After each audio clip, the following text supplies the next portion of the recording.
All right, everyone. Let's get the show on the road. Ban list time, ban list time. Skyhawk didn't write this one. Hello, everyone. I've stepped away for just one moment, but we're gonna get Josh in here real quick. I'm gonna go grab my breakfast, and we're gonna get into the ban list. We have about 5 minutes. What's good? What's going on, everyone? What's going on? Shirt, it's going Gamer Man, it's going Philo, hello. Cobalt, Azure, hello. Hello, hello. I'm gonna tell Josh I'm jumping in.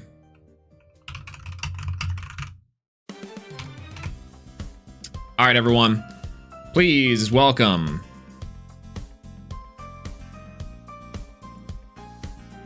Hello? Hey, yo. Hey, yo. How we doing? I'm doing pretty all right. I'm running super late. I gotta run and grab breakfast and boy breakfast. I had literally just ate lunch. Speaking of boy breakfast, we're so back. Like, I'm drinking boy breakfast right now. Let's go. Actual Mio. We've never been more back. Oh yeah, actual Mio. I'm saying. Well, and it's also this is the first time we've had not just me, Kevin. I mean, when was the last time you reacted to a ban list? Well, I mean, yeah, I was supposed to say, I think I've been at work for the past 2. I know. Guys, Josh is employed. One of these days, I will play premieres again when I'm unemployed again. Imagine having a job. Incredible. So, let me. I will take vacation days to play premieres at one point soon, probably. The ultimate hope. Oh, let me move you around a little bit. Let me go grab my boy breakfast and everything. Chat, can y'all hear? I hate calling y'all by our government's name. Chat, can y'all hear Bean Soldier Josh? Raise of hand, please. I hope so. Don't touch my possum boys. They're getting hit the most. Can I get a boy breakfast in the chat if you can hear me? Can I get a boy breakfast? Can I get a boy breakfast? All right, sweet. All right, I'll be right back. Y'all aren't actually. I'll give y'all keys. Keys And Bean Soldier. Oh my god. It doesn't get much better than that. Chat, what do we think? Is this gonna be like the slaughter list? Do we think that they're finally gonna deal with Neandersloth? Obviously, that's the problem here. Neandersloth and Possum.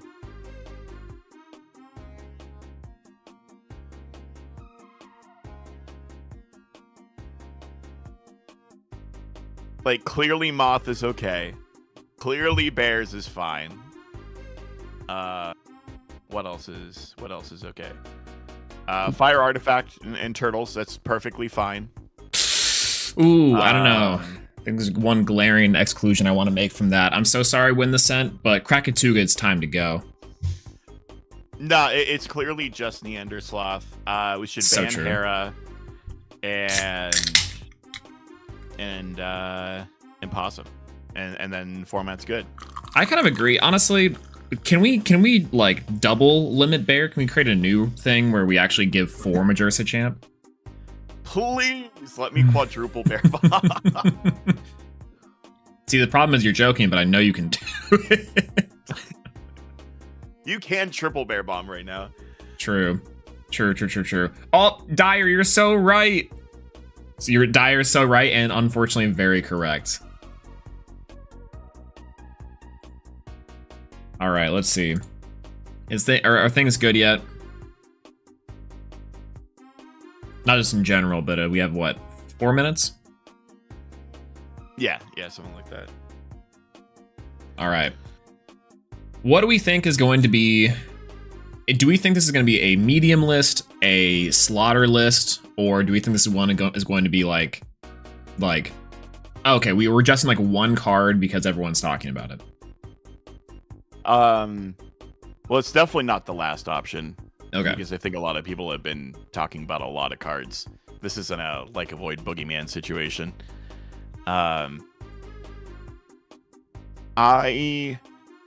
am very nervous. Ooh, how so? For I don't know. It's confirmed to 5 to 10 cards. I mean, I think 5 to 10 cards could fix everything. It just really depends on what they hit. 5-10, 5-10. Curious if they're gonna unlimit anything to try and balance things out too. Like, I've seen links a few times in the chat come up.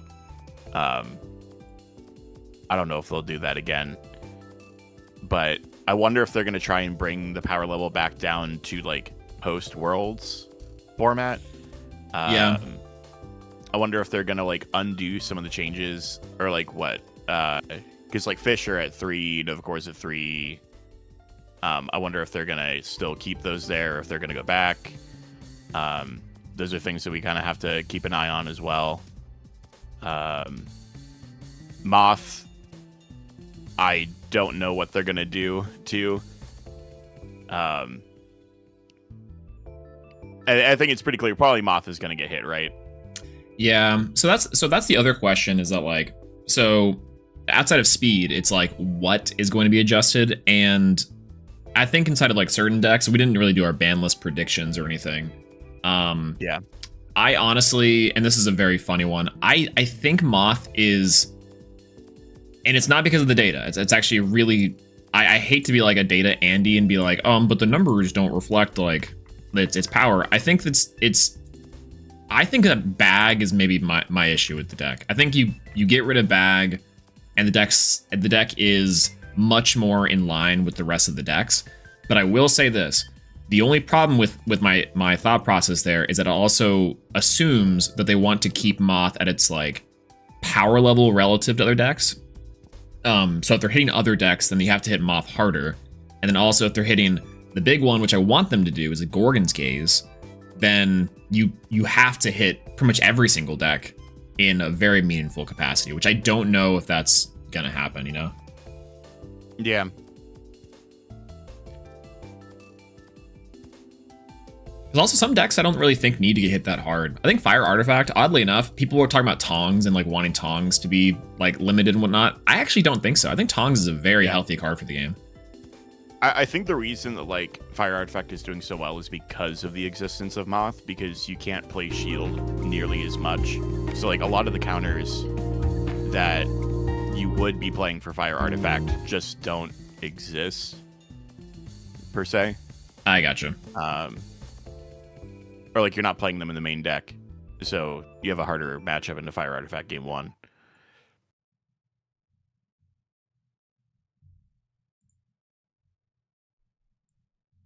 All right, looks like we're doing the future tech. Yeah.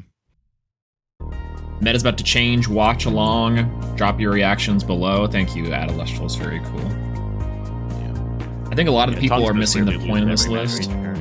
Not fair. Actually, let's turn down a little bit. I want to make sure everyone can hear. You think they'll hit Dreamlock? I hope.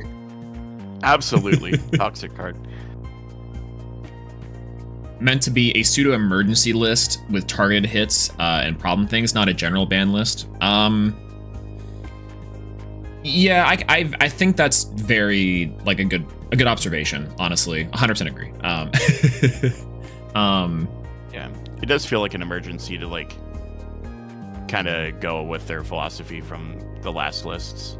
Yeah, and I think that's okay. Like I think what I understand about what they're trying to do with this list has everything to do with just like play experience. Yeah.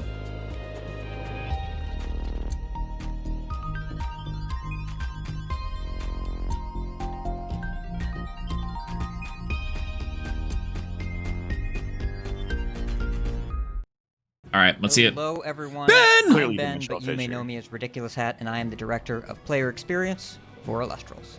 We're here with our first scheduled restriction of the Sunstrike format. Ooh, Over the past month, we've seen a lot of innovative shifts in the Elestrals how many meta points are they gonna to get? help ensure our entire player base is able to experience and enjoy the True. format in the They're fairest way introducing possible. Some adjustments Elestrals need to be made. Genesis. Our teams have been hard at work testing and looking into all the decks across the Sunstrike meta, and today we're announcing some changes. Before we go any further, I want to announce that we're doing a live interview with Swolax on the Elestrals That's me! YouTube channel tomorrow, Saturday at 2 o'clock Eastern Time. Hey, yo! I'll be there to dive deeper into the reasoning That's behind me! what we're doing, Whoa! how we're doing it, why we're doing it, all those questions that you have. Links to that will be in the description below. After you watch this video, God, please leave some man, questions in the comments. Elestrals, I didn't know I was doing that. Okay, now on to the content of the video. All right. Today we're announcing some Fine, new if you bans insist. and new limits for the I actually had no Elestrals idea. game. So. This is God, a I just little can't. earlier than This is we news to me. initially intend to do for future expansions. But Sunstrike has some weird, unusual factors that have led us to selecting an earlier post-release timeline for adjustment. Players have been exploring and testing these cards since the 2026 World Championships in March, and we've had chances to see them in action, both internally and externally. While there have only been 2 Premier tournaments in this format, we've received enough insights and data for our goal to take action now, and then let the meta develop following our changes. The updates we announced today will become effective on Saturday, June 27th, just in time for the premiere on Sunday, June 28th. We're doing this now 27. to ensure we have a second chance to adjust things before the arrival of Snowshade, which is coming later this year. The second window for adjustment will come after we have more data on the updated meta, and we're aiming for late August or early September after about 4 to 5 premieres. So we're going to keep in this let me little be meta for a really while, is what clear. he's saying. We hope that the changes that we announced today are the only changes we need to do for Sunstrike. We're leaving a window for change just in case, but we've been so impressed by how you as players have all adapted this meta, and we hope the community continues to innovate. Shoutouts to the Underslaw. Ideally, we'll stick with one round of Yeah, changes they per expansion. show him Pope like and that is Sunstrike rough. is the last release Sorry, with 2 Pope. scheduled Go. banned and limited adjustment windows. Starting in Snowshade, we'll return to 1 ban list per expansion that will take place after 4 Premier tournaments have concluded in the new set. Alright, we have the logistics out of the way, so let's talk about why we're making these changes. Since the release of Sunstrike, we've seen some potent play patterns and high power level cards warping the format and setting up problems. True, that was Hera on This board. ban list is making Hera was, progress. yep. Decks are being built specifically around interacting with wide boards and extremely fast threats. To give an example, look at how many more Pandora's boxes are being added in main decks compared to prior Dang. sets. While we're Hat's impressed kind of with the how well goat. players have adapted, Crazy. we want to create a format with more room for different types of decks and strategies, and would like to not see games come down to do you have it early on. I As love mentioned in that prior philosophy. videos, Man, this we're is already recommitting to scratching my respect for brain. the normal action. So we true. want spirits to feel like they really matter over the course of the game, not just as fuel for turbo threats. Can we get some or 100% agrees in chat? 100% agree. Our design approach had 100% shifted while Sunstrike was in production, and the most significant hits we're announcing today are the ones most out of step with the new direction. So, you may ask, how do we decide what to change? Well, there were a few different ways. We did run multiple cycles of ban testing both before Sunstrike came out and afterwards, focusing on the Set 7 environment, and we did Set significant 7. additional testing in Sets 8 and 9 coming up. Some of that testing in the future included this ban list, or a draft of it, while other testing didn't, and the difference was pretty clear. We also do have the data from our early events, and while the tournaments had some pleasantly surprising and diverse results, the thing that isn't surprising is the shape of decks and their play patterns. We aren't here to change completely how every deck plays, but some things stand out as indicators of concern from a gameplay perspective. And we'll note, coming up with this list was a very challenging needle to thread.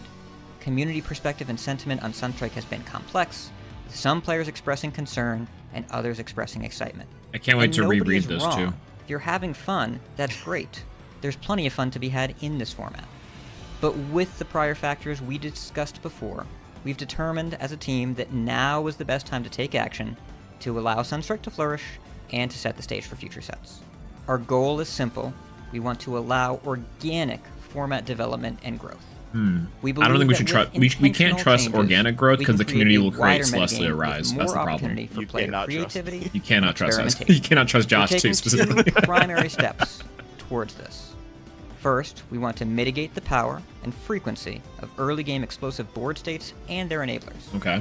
And second, we want to reduce the power and frequency of efficient removal tools. Pegas is gone. In No. addition to these goals, we do have a few next level adjustments to prevent resource landslide game states after the dust settles. As a reminder, here's what we look for when deciding between a ban and a limit. I did read up A on these ban recently. is something that we don't Yeah. want in the game in any Trying to figure- I'm event. trying to, like, predict A their limit ban just list based slows off us their down philosophy. and creates variance-based gameplay. These cards tend to be really powerful in your opening hand in a game-defining way, and still game-warping if you find the cards later. Meanwhile, a limit is something where you're okay with seeing it in the opening hand, you're not okay with seeing multiples, and we do Does this mean expect you to Lakagon's search for not these coming cards back? and find them. Ideally, No, one that copy card of can these come cards back. will enable something cool, especially when you go looking for it. No. But And multiples Link's frequently. are where the problems happen. We Is have it- did I two say sets of frequently? changes being announced today. 4 Yes. bans Gross. and 6 limits. Let's start 4 with bans, 6 limits. Okay. First, Strap I'm gonna call in. this group of cards Turbo Wind cards. 10 cards. Ooh. These bans reflect the driving force behind the format shape. Sunstrike gave players some very powerful threats, and these cards are the most potent at enabling them as quickly as turn 1. These decks might not have won tournaments yet, but everyone has a plan for them, and for a good reason. Bag of Winds back in the bag, Tower of the Winds, and Sirikun Champion of Aeolus are banned. Whoa! These cards belong to a deck that everyone just calls Even Mock. Syracuse? Does a lot of things, but it hasn't really won many tournaments. So I'm why not gonna are we lie. making such a significant change? This is just some This old is school much more Nimbug about propaganda. What decks had to do to be ready for Moth. They're just trying to and make us play the old ever-present school threat of Moth. I Turbo mean, like, 3-drop I early I liked turn the commit to Every Moth deck right now is normal running cast, three but I get Pandora's it. boxes Man, and that's three ooh, Tsunami, God. and other decks based around incremental advantage haven't Power really been Winds, able to too. keep up. Again, as we mentioned earlier, a lot of the time these games come down I mean, to I guess if you do like have only it? hit bag, We tested so many then things like to you try to just figure switch out to which all in part on of this tower engine too, needed right? to change. Right. You just do the same thing. Is it the It just makes it receivers? like, do you Is have it it Nimbug? on the Is thing? it Bag of Yeah. Winds? Where's In a way, Wingen? it's kind of all of it. But when we look closer, And we it- realize that the cards unrelated, that does anyone concerned wanna us buy all 2 said the reverse word stellar Bag of special Winds? on them. Bag of Winds and Tower of the Winds have been discussed plenty by the community, but Sirikun is waiting right behind them, and while it might have more vulnerabilities than the other cards, it still Dang, enables turn 15s are one Stratomoth dead. and potentially other big threats more than Sorry, we would like Sam. in the game. We tried testing these in some combinations of limits, but it felt unsatisfying, sacky, and didn't meaningfully stop how the deck operated. Everyone still had to build their decks to be ready right away for a fast threat. Is it At just least me, with or these is the changes, we music can leave layered? The rest of the deck intact, and Stratomoth Champion of Aeolus will remain Like they're very playing 2 powerful tracks when right here. cast. The only other think band that they we're are. announcing I was today gonna wonder if is you had music Daybreak on in the background. and Acel. No, I did. I don't. I have Ultracharged decks have not had Yeah, no. dominant or even consistent results in early Sunstrike events. But the Yeah, this is the problems only one around who's the playing. experience That's are funny. the same, and it would be very easy Makes for sense. this strategy to fill the gap I don't. that Moth leaves I don't behind love with this. a new go-to 3-drop of choice. Anacell only exists But to serve I as a get speed it. bump on the way to a powerful 3-cost No, vehicle I'm with fine inherent getting rid of the protection bridge. and destruction effects. I am okay with And this much like because Stratomoth, what else would you Vazocell hit in the deck? Ultracharged could frequently show up But man, on I feel turn like this is 1. just so much more spirit Even investment if it's possible to for respond like. to the card, the need to account for a 3-drop on turn Yeah, 1 with this is level also of maybe reliability a hint puts towards a pressure on the Gorgon's format ban. that we don't want. Surely. But you might ask, there And are it's on other my goat, turbo I'm 3-drops saying. in the format, right? Dyer, why do you have such What good about taste? Glauby? Oh! Getting to a fast Wait, Majesty. no, no. What about No, no, no. Champ? Oh, thank God. Searching up Dio Okay, Madness and quick getting pause. Sin They Harbor can't on ban turn this 2. one because Hat won We hear a you, but set Vazocell celebration is with not it. quite the same as these things. They're not going to do. There are 3 factors that led us to make this change now. First, it's very reliable to get out quickly, since all you need is one of 6 larva cells in a solar bank.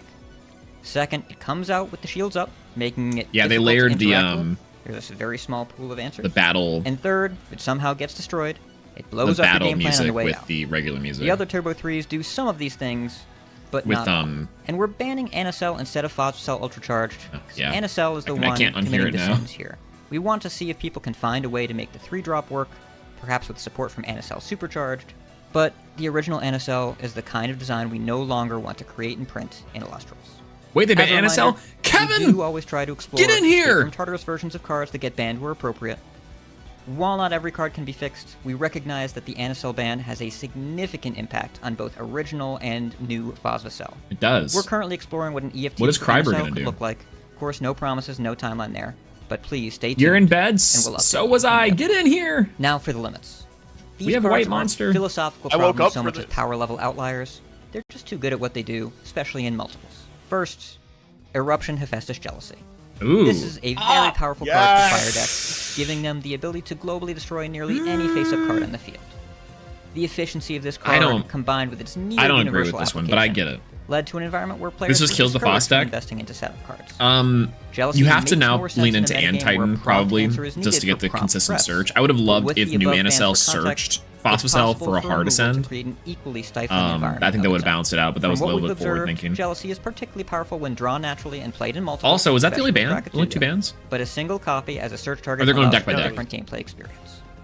We want to make sure we keep the new Hephaestus champion strategies alive and maintain those Yeah, synergies it's the only ban. while providing the player a compelling 4 skill bans. check Oh for my deciding God. when and where to use that removal. No Krakatuga ban. No Speaking of OG efficient Eruption. global removal that's stifling in multiples, we have to mention the star of the third metagame pillar that's formed after our initial Sunstrike Premier tournaments, Ectopossum, Champion of Artemis. The new champion Sorry. pairs with Hypnossum, Champion of Artemis, to provide a free threat of sorts. Sir A combat Tractor, threat everyone, and global removal all in everyone one. get a And of pulse course, check we don't on mind Trenton. Lunar having access to efficient tools like this that work in a distinctly lunar-feeling way, and we like that Hypnossum encourages different solutions both inside and outside the battle step, but we don't like that the best approach is specifically to stockpile multiple they have the blog up Ectopossums and then as well? deploy them all at once to dominate the board state out of nowhere. A limit here I'll will check give that. space for Lunar to explore other synergies, while retaining Hypnossum into Ecto as a strong one-time line of play. Our Actually, next limit I'm going gonna to show off the new website, so I'll just save that for but when we not get had a there. reason to take action until now. Let's talk about Majursa, Champion of Hestia. We've seen Bear Bomb strategies since the Firestorm, but the new tools in Sunstrike have supercharged I the mean, strategy, especially my Earth Contact. testing is saved. While players in the past were able Josh, to assemble a yeah, relatively sorry, quick search Josh, for sorry. one Majursa Champion of Hestia, I new am builds of Bear now Bomb only are capable looking of pulling for out one multiple X of 10 Lamabears in Majursa. one turn with frightening ease. We're okay with Goes to the one Discord Majursa, we're okay with it happening immediately at its but post. twice in the same turn is No, beyond I get it. what They we're had willing to hit allow. the best deck. Much like Phosphocell, the strategy hasn't really performed in premieres yet, but we're concerned about the risk that would be posed when other adjustments leave space for problems that are lurking near the front lines of the meta. Alright, we're almost there, but we have a few more cards. We'll talk about them all This at one once. just makes sense. The Earlier deck's this year, balanced, Well, but I just guess we like implemented a can't few threaten temporary double Bear limits Bomb to provide a meta anymore. shift in the Which live I'll- stream format yeah. due to the delay of Sunstrike. That Three of those matters cards were a lot. Aphoros from base set, Aviolith, Champion of Hermes, and Novacore, Wait. Champion Oh, of okay. Apollo. We are The addressing limits them. of these cards were then lifted alongside the launch of Sunstrike. Good. F The dramatically Hermes. different shape of the current format has prevented any that of these from deck. seeing significant competitive results. But again, with other changes in this list, we want to make I sure feel that like we're simply okay, not Aphros is- reverting to a prior. As Aphros is a probably result, all of these warranted cards for are getting future, limited to one. like They're like just too next efficient best in deck terms sort of what you thing. spend versus what you But get in return. that's We that, think the that's format fine will with be me. more diverse with them at 1 Yeah. than them at 3. One is okay. You gotta Note hit that the world Aphoros is stack. getting limited, Yeah, not you got it. banned, You got like it. it was in the Novacore I template. think is fine. I actually We wanted maybe a expect the semi limit. increased options of the Sunstrike format to Well, make it okay, you easier can- for players to remove a single Celestial What unlimited. NSL allowing supercharged like Aphoros to loops exist as a any solar one-up. card from Underworld, right? We are still Yeah. creating an opportunity for players It's to effectively experiment worse with a Helios' modified Slumber. fish strategy instead of Yeah. completely breaking it. But you can Ideally, loop. we hope for these limits Novacore. to add more options to the format. Yeah, instead. yeah, which is fair. And that's it. Since this Like, list there is are ways focused to on get it making some back. pretty significant changes Oh my quickly, God, we're look at not this making list. any unlimits or changes to foundational cards like Yeah. Omnis at this time. We do still have a few cards that we're keeping a close eye on, both for short and long-term adjustments. Gorgons, And I'm looking yes, at you. That includes Gorgon's Gaze. Hat, stop. Stop being But so don't good worry, at your we're job. Not sitting on a pile of bans waiting to happen. From here, the path we take will be driven by the natural development of the metagame and you as players. Stop being so This good at your list job. will take Yeah. effect on June 27, Oh, look at me. 2026, I'm after Hat. Sunstrike set celebrations conclude, and ahead I'm of the best next community premiere on manager June Lestrals has 28th. ever seen. I also As we mentioned, address and we're doing understand the this early problems list of the with the hope that community. it's our only list for Sunstrike, but we are leaving that backup window later in the set to make sure the runway is clear for Snowshade to hit just right. We'll monitor upcoming premiere events, along with store championships, and give The ourselves a chance Endersloth to make further players that adjustments. if needed. rejoice. And Literally, again, we're hoping our it- balance changes will shrink in scope. They are as we return probably to Frost one is so adjustment back. window per set. And new Free Eye Willy? expansions released every Unfortunately, 4 no. months. Though I am We're with you. issuing a call to action to DJ players. Elefante, From this I point do have a deck forward, for you if you're a we fan want of you water. to drive the format, and we want to see what you come up with. Oh my god, You've no impressed Trident. us so much in Sunstrike, so instead of waiting for us to Water make is changes, so back. we want to see how everyone can adapt and overcome. We have an exciting series of events and set releases coming to the second half That's of what I this say, maybe year, Poseidon and we can can't actually wait do to see something how now. the meta evolves.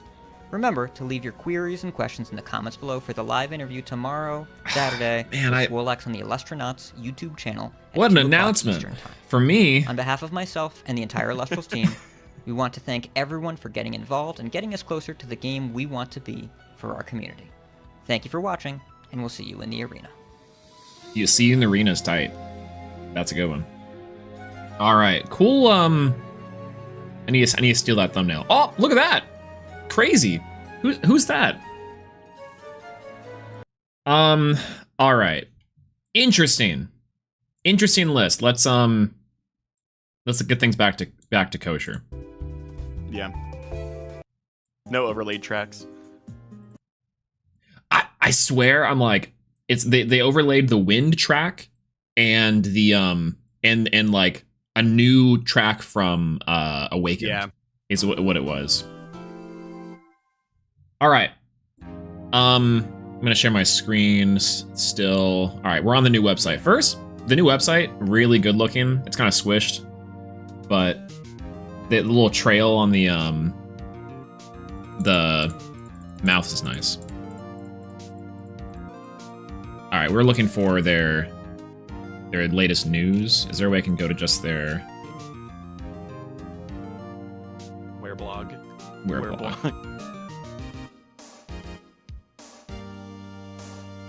Press kits, judges. Oh, article will be a little later. Oh, okay. All right, then we'll go to this. Dang, who's that handsome guy? Hold on, let's go to the most important news of this event. So true, so true. All right, so apparently I'm doing this interview. That sounds pretty fun. So I would encourage everyone who's watching this or with us to go on the comment section of the video as a premiere and drop some questions, comments, concerns that you have about the format, about this ban list, about balance in general. We'll try to talk about them and go through all of them. I just want to say too, I had no idea what they were hitting on this list. They didn't tell me anything. They barely told me about this interview. That's not true, but They barely. Oh, okay, so I did say, hey, we'll give you. No, it's not true. You can pick one card to limit for this interview. And I said that no. It's got to be a bear. Gotta be a bear. Okay, it's actually a plug about the interview in disguise. True. All right, everyone, ending stream. No, let's go ahead and go over the ban list proper, and let's discuss. Quality 480p, not on my watch. Okay. Josh, hit me with it. What's the quick thoughts? Quick initial thoughts. I think that this drastically slows the format down. But I still have like a couple. I wouldn't even say that they're concerns. I'm curious to see how things shake up, because a lot of the meta calls that people were making were around a deck that probably won't exist anymore. So, curious to see how things kind of shake up. I still think that Moth is alive. Yeah, how so? I actually have a lot of thoughts on Moth with these restrictions. I'm not a big fan of the Sirikun banning, but I understand the rationale. Yeah, like I still think you can play.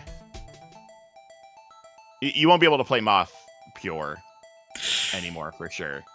I mean, we weren't really doing that before, right? I mean, we shouldn't have, yeah. if that's the thing. Yeah. Because like the thing is, getting rid of Bag, Sirikun, and Tower just means that like if a wind guy sticks to the field, you can still just Nimbug, Nexus, and then Hard Ascend for Stratomoth anyway. So yeah. I could see a lot more emphasis on people playing like 3 P-Gust.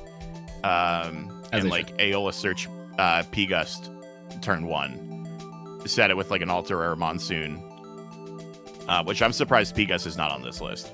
Genuinely. So that I have some conspiracy theory that'll have to definitely be a if you know situation, I think, because what my assumption with this is that while maybe some testing with Gorgon's Gaze or otherwise, like, and I'm not quite sure what this means, but that does mean P-Gust is still very relevant. I think there's the low to the ground version of Moth is still very scary, but for me, if you're keeping Gorgons and Pandoras alive, like here was my main issue, is that by banning Tower of Winds and Bag of Winds, you don't necessarily need to worry about the initial like turboing of Moth. Now I think Moth is almost too slow unless you pivot to like old school Sirikun, which is part meme. But I think that the ability to go, like, let's say you have the Moth in hand, you search Nimbug, search the Sirikun, special Sirikun, a hard ascend Moth.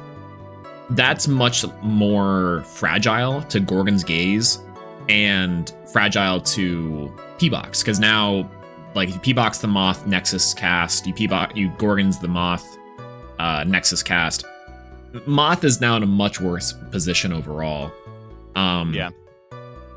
And so Sirikun, that's why I think Sirikun specifically is. Everything else I agree with. And it does leave P-Gus to being, like, still very scary for the deck, especially in combination with all the Nexusers. How do you feel about Winjin? Without Bag in Tower, I think the Winjin's probably fine-ish. I'm more scared of it for the Solar deck now than I am the Wind deck. Like the Solar Foretell? Yeah, Solar Foretell, we are so back. We're back to Kissimmee all over again. True! We're getting P-Box all over the place.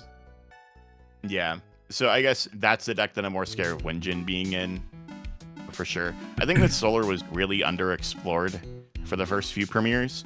Like in my personal testing, I know I haven't like played any premieres or anything, but that deck was unreal.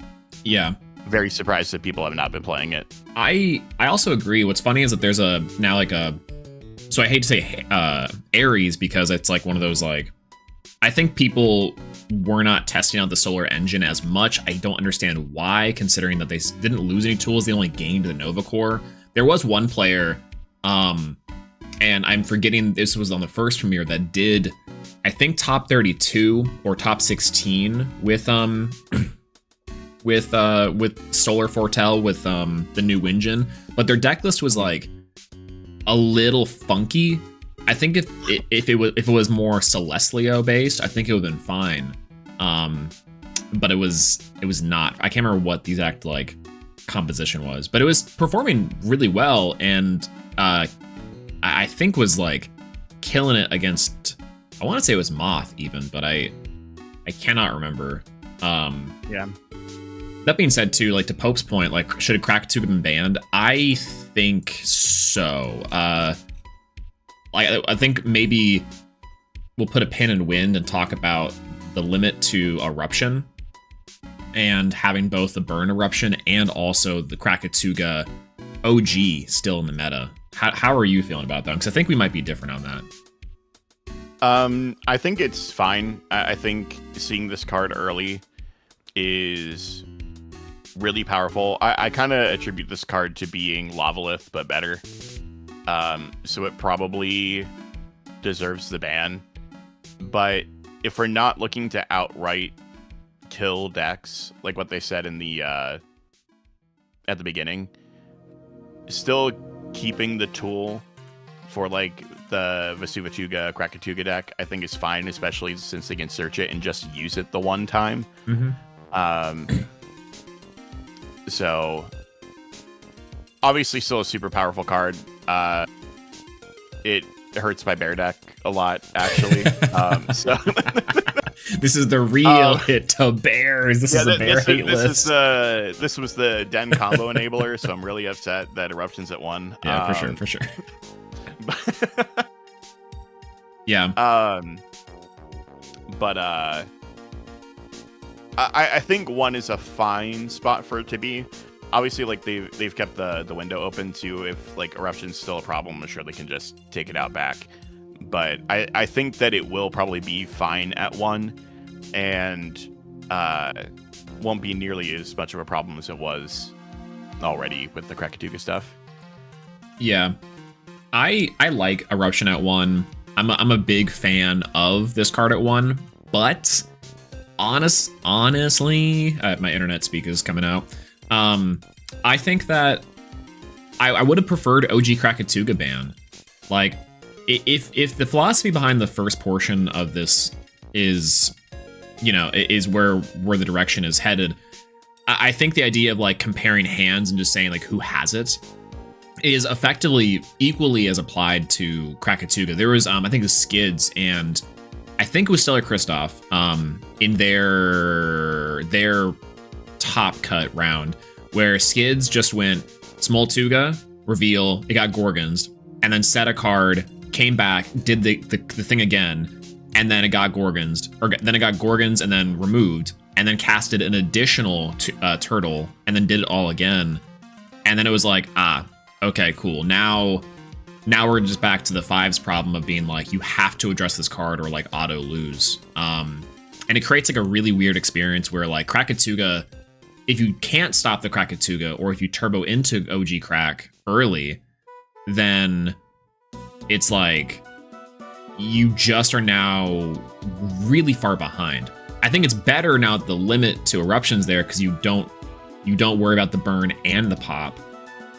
But I think just in general, the play experience with OG Krakatuga is, to me, not worth the frustration, I think, in terms of like comparing hands sort of meta, because that's like the only deck I can see here that still gets to do its turbo and gets to its win condition versus the 3-drop decks. Does that make sense? Like, I think I play a roundabout way of saying that. Yeah, I mean, I get that for sure. Or maybe I just haven't played against enough Krakatuga, or like I've played against it a lot and haven't had like a miserable play experience against it. So I don't know. Yeah. I think that the eruption hit makes that deck a lot fairer, genuinely. I definitely agree with that. This is 100% maybe just like a burn hate thing. Oh, sure. I mean, for honestly, sure. Like we all know, burning Elestrals is like the worst thing ever. But like the deck isn't doing anything different from like what it was doing before, since we got Smoltuga, right? It's just the new like counter speed eruption that's different, and we didn't have like a huge major problem with it before. Yeah, I think that's is that right. maybe like a Tongs problem? I think maybe, right. It's definitely a two-pronged approach, or two-tonged approach, if you will. Two tongs, but it's like, because I think the Volcari's Tongs engine and then also the Krakatuga engine itself are like both separate strong engines that have like insane synergy together, obviously. But the thing that gets me, and why the deck I think is so strong, is that it's multi-layered. It's one of the only decks I think in the meta that is a multi-layered threat. Like Moth was, I think, additionally like this, right? Because Moth could enable big combos, get out a big drop, get to its win condition fast, and then also has its ability to set up like defensive options really fast, like in the form of Winjin, searching counter runes, or Findust that some casters were doing. Chats is spicy. But it's like, now Krakatuga was additionally similar, where it's like eruption being able to be searched, jealousy with the Vesuvituga, and or just having it, and now posting the threat of the Krakatuga and how fast you can get into that means that not only are you having to deal with the Elestral, which is a big body, but now the back row defensively, which to me is kind of the issue I think I'm having with testing and with like playing against a lot of decks right now, is like most decks do not have answers to both. And if you do have a meaningful answer to one or the other, it usually just gets checked by like Gorgons or P-Box. And so now you're in the scenario where you're losing tempo constantly for like non-engine interactions. Which I don't know. I don't know how to feel about that as it pertains to Crack, because like you said, Crack is like really curbed here with the eruption limit. But it's also like, I don't know. It also does lose to like a lot of like the turbo 3-drop stuff. I will say that it does lose to Moth pretty heavily, like fairly often, which I don't know. Maybe that's also part of it, is that now with Moth being much more curbed, now I think Krakatuga is in a different position. Yeah. And Moth is just a Hermes deck now. Yeah, talk to me about Hermes. As I don't really know much about Hermes or how, like, what that's really going on there. But do you think Aviolith Champ, like, is enough? That's gonna hurt. That's gonna hurt a lot.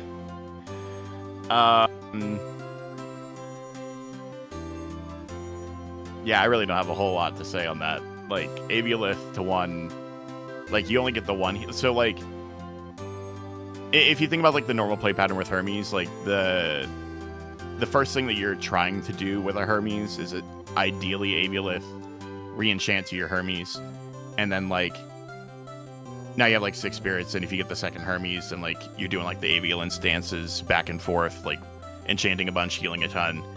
Now with 1, like, after you get that first dump, like, what are you doing? Yeah. It also is not... like, it really hurts the grind game. It's also, like, maybe not splashing the Lunar Engine. Some people were doing Ectoplasm Hermes for a while, too. Yeah. Who knows? Maybe we'll have to play Carry Off, steal an opponent's Elestral, and cast Divine Blessing off the Elestral they take, and maybe that's what we'll have to do. Yeah. The deck is still pretty crazy, though, right? Because, like, I feel like in terms of, like you were saying, like, with the Moth build of the deck, I feel like that's Aviolith at 1 is almost better for that version, because you're limiting the amount of, like, I mean, it's definitely good to have because it's consistency and more heal is good, but it's like having just 1 Aviolith I think is perfectly okay in the Moth Amalgam, like that version of the deck. And I guess, like, let's not get it twisted. Like, you can still do turn 1 Moth in that deck. Oh, absolutely. Still, with Aeolus and Hermes together. Yeah. Yeah, that deck is definitely super strong, and also is one of the decks now post Ectoplasm. I think has like a really nice job going second. It's like Tongs, the Vestus deck, and Hermes are the 2 like premier removal decks now. Especially because Solar got curbed, which, you know, we kind of touched on that a bit. All right, Bears. You're the Bear Master. Thoughts on Bears, why it wasn't performing, and also, like, do you think now it's just gonna be like a nothing deck again? I was very much of the opinion still that Bears was like one of the top 3 decks.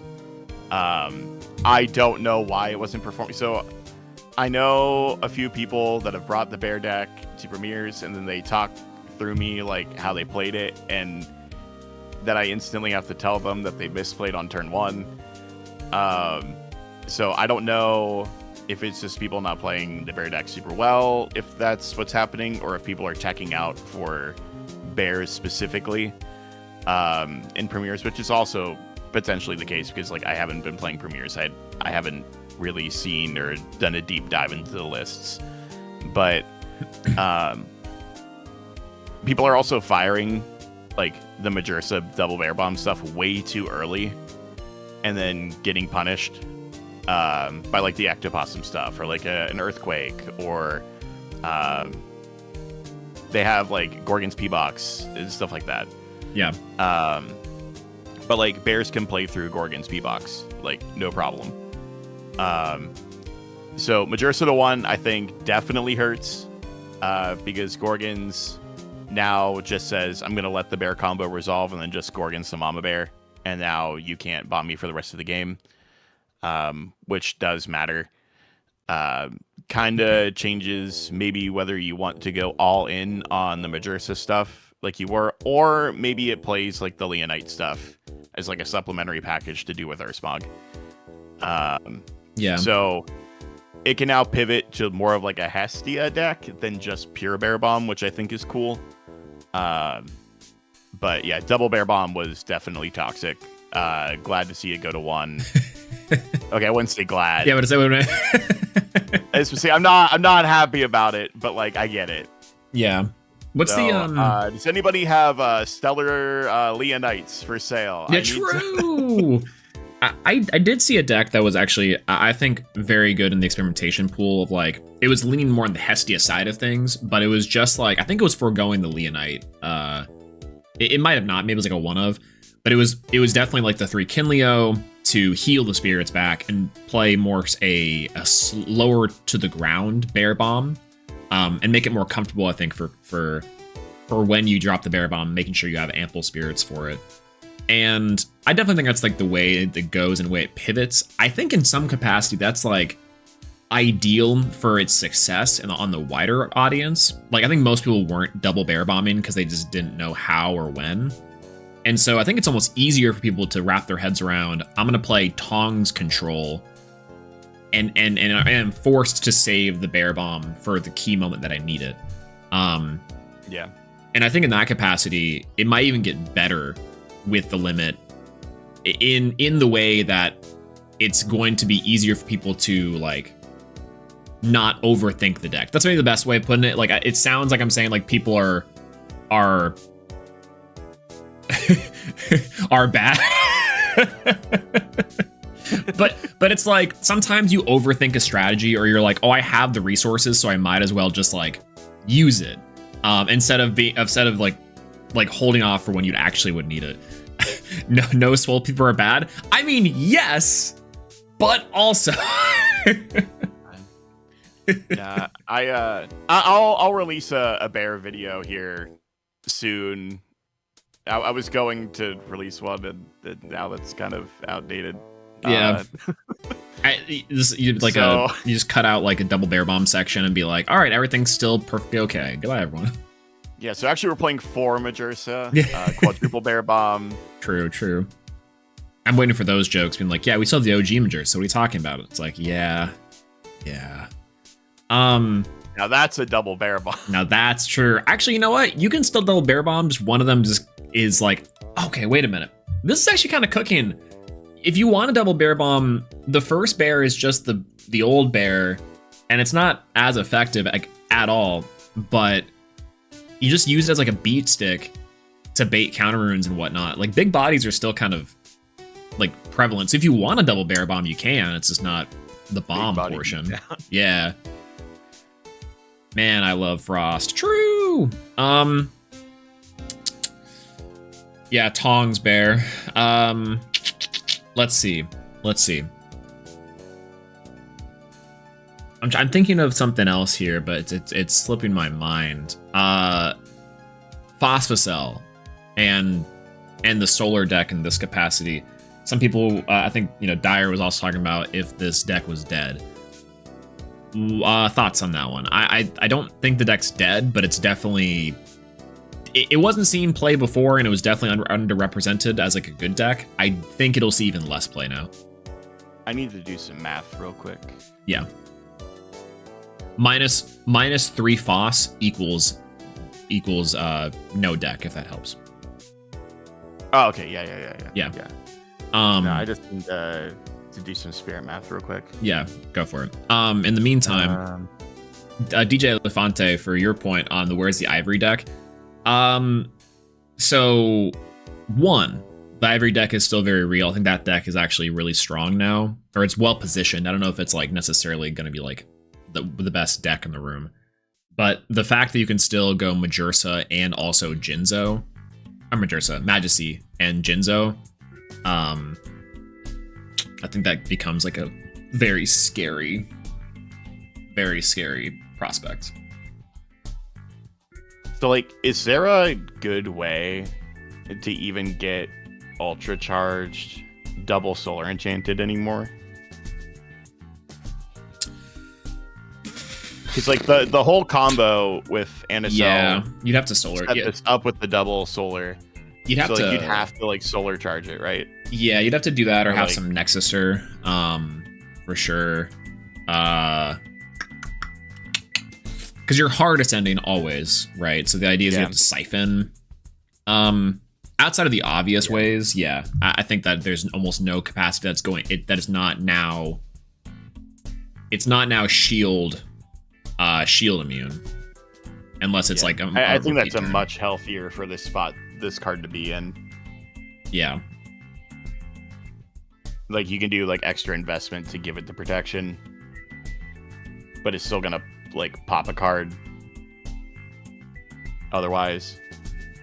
Yeah. I have no idea what that card looks like now. I unfortunately think the deck is probably too committal to actually do anything unless you're playing like it's very slow. I think unfortunately like the Anisel, while a good hit, I do think that this does kill the strategy for a lot of people. Like people will still play it, it still be fun, but like hard ascending the 3-drop is no one wants to hard ascend a 3-drop. Is kind of like the thing. Like there's no incentive to hard ascend a 3-drop, especially whenever it doesn't get its full ability. Yeah. That it's like it's one of those last ditch efforts that will disincentivize players from looking at Phosphocyl as a viable option. It's part of the reason why Fulgorix is like my favorite example of this, where it's like it does not do anything often by itself to warrant the individual ascension. To your point, hard ascend Leo is independently an insane card. Hard ascend Leo with no back row, no cards in hand, foretell 3, you win the game on the spot. Hard ascend Fulgorix in that same scenario does nothing. Like it swings for 3. I think maybe. Like the other thing to pivot off of that too is like the only 3-drops that are ever really seeing play are the ones that are searchable or cheatable in some capacity. Yeah. And now that we've kind of taken away the cheatability of Phosphocyl coming out, then it's like that card's gonna see little to no play. You know what I mean? Yeah. So like comparatively to like a Celestia, like why would I play Phosphocyl over Celestia? And I think the answer is almost never. Yeah. And that's definitely like a question of like that Elestrals I think has always had not a problem with, but definitely like the answer is as simple as you like Phosphocyl. Like Phosphocyl is like your guy, and so you're like, my deck plays Phosphocyl to search off of Exaltus. Is it? I don't even know if you can really do that, but like that's the simplest answer is you like the card, thus you're going to play it. But inside of like a competitive balance standpoint, you're always going to lean towards the best option. It's even as to like why there's so many 3-drops that just straight up don't see play, even though they're really, really strong. Again, Fulgorix is incredibly strong. Even Camel is really strong, but the fact that you have to hard ascend it means that like the variance in which that would actually pop off is so low, and the investment on it is not worth the average loss rate over time, I think is maybe like the thought process with that. A Trifernal actually is a good one too. Trifernal is like one of those that in theory is really sick, but the way that things have to go like so right for that to work is like the day that we have meta Trifernal is a day that I do not want to live in. Honestly, it's coming. Set 8, that the Hades champ support, it's gonna be just like, I don't know how it's gonna happen, but it's gonna be like the Necruff ascends itself. It's like a 4-1, I'm assuming, and it's like, or a 4-2, and then it like ascends itself into the Blazerus. That's like my guess, because that's the only bridge I see that I can see that happens. Or it's like whatever Hades does, it's like if you destroy an Elestral and also Hades does its thing. That's like my big brain.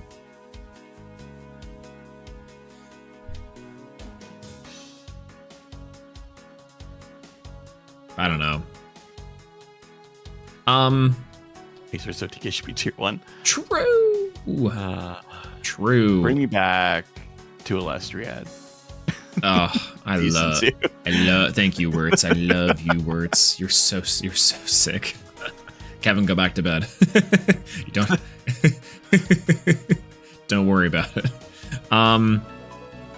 Let's talk about the ectoplasm in the room. This is probably the right call. It's like, I don't think there's like, this is probably the most agreeable limit in the game is ectoplasm to 1. Yeah. I don't know if you have any wider thoughts on this one, but it's like, to me, it's like, I think you can do its thing once. It's similar to the Lockagon issue. It's similar to other decks where it's like, if you allow it to be in multiples, it just becomes a really frustrating scenario of a deck can do its power win condition way more often than you. And I think that's like the power disparity between everything, at least to me. Yeah. And like Lunar is still going to just be the removal deck of the format still, with Ouroboros and Ectoplasm and all that stuff. They still have Rise, so they can still get a bunch of those cards back. I'll be honest, I don't think Ectoplasm could have been at 2. Like, I don't think that changes almost anything. If it was at 2. I like to deal with the one-time removal 6 and call it a day. If you want to loop it with Rise, great. But yeah, Rise is definitely one of those like ticking time bomb cards, though, I think. Yeah. But I like Rise. That was a card that we always knew that, like, over time as Lunar got more support, it was just gonna keep getting stronger and stronger and stronger. Yeah. I like it, though. I think it definitely could have seen a limit there. I think ban is maybe too strong for it, because it's like, if you want to play a really slow Call the Haunted, then sure. Like, I don't know. Like, the power 1 of is there to search with Terra Heart if you want to. Like, I don't know. I think that's perfectly fine. I think Hypno could have gone to 1. I think the problem with Hypnosm going to 1, to me, to push back on that a little bit, because I do think that's an option, but the problem is you could just play the other Ectopossums that aren't champions, and while that is definitely weaker, the issue that I think they're trying to curb here is not the compare hands meta, where it's like, even if you have one Hypnosm, it just means that you when you see that one Hypnosm, you multi re-enchant it. Now you're still staring down 2 to 3 Ectopossum, and that's the same issue. Alternatively, did your opponent just draw the whole line anyways, and now you're just like, oh god, like, am I playing this game of chicken? And that doesn't feel particularly good either. So yeah, no, and OG Hypnosm too, for sure. Actually, no, sure, it's right. I guess that's my thought on that, because I think that's a possibility they could have gone with, but I don't think that fixes the issue. Hat limited my 2-drop my 2-drop lists in a row. That's true. RIP Cryovern.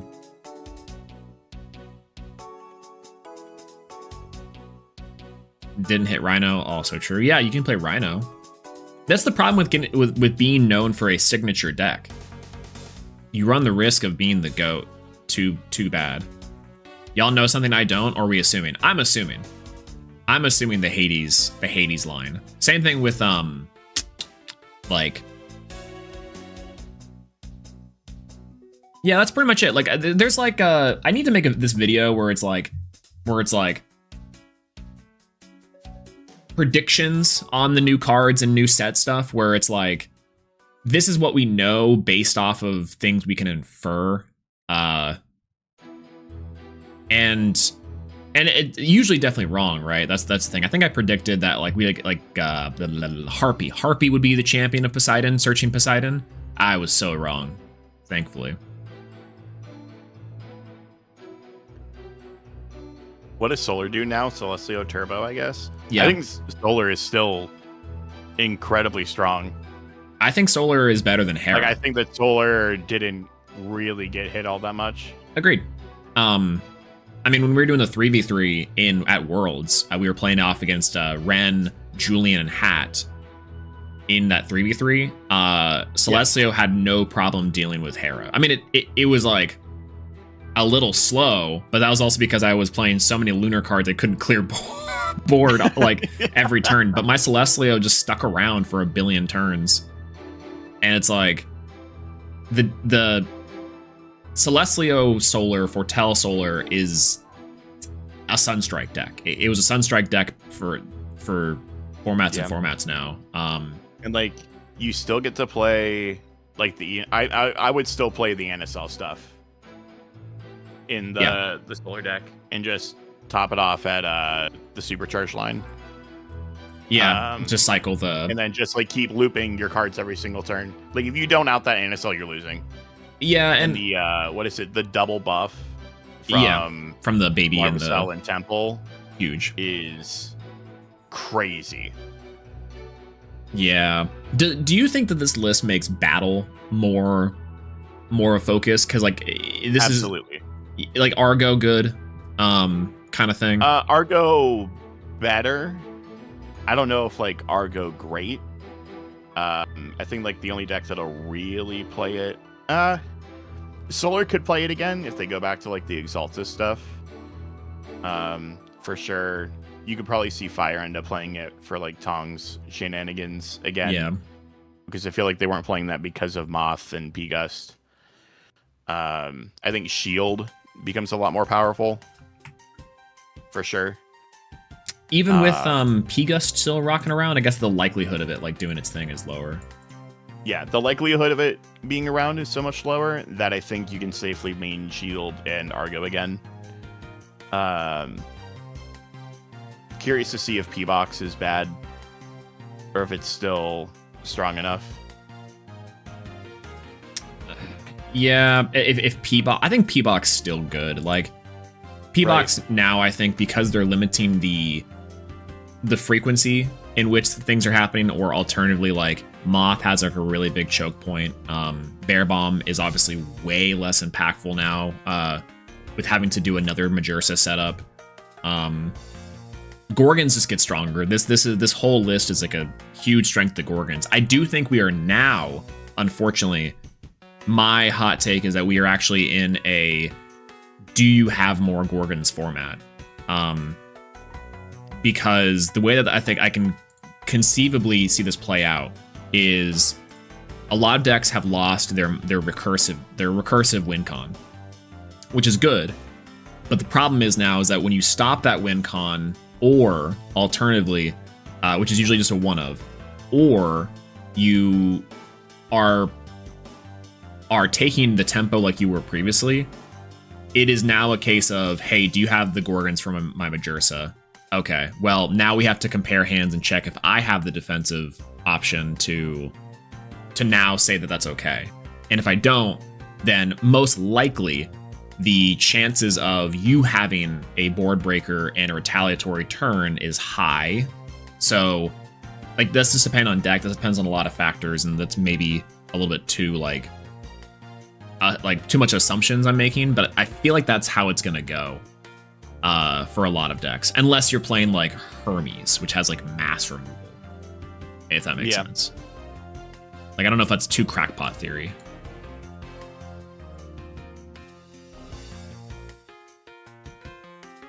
You're never casting Majursa without chain set, surely?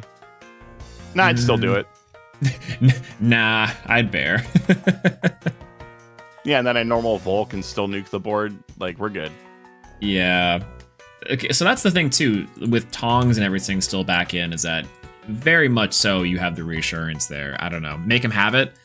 Isn't that bad? Like, I don't know. Like, maybe that's, like, way too woke of me.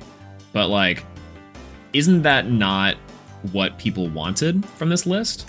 / like, Elestrals is that sort of better habit mentality? I could be very wrong there.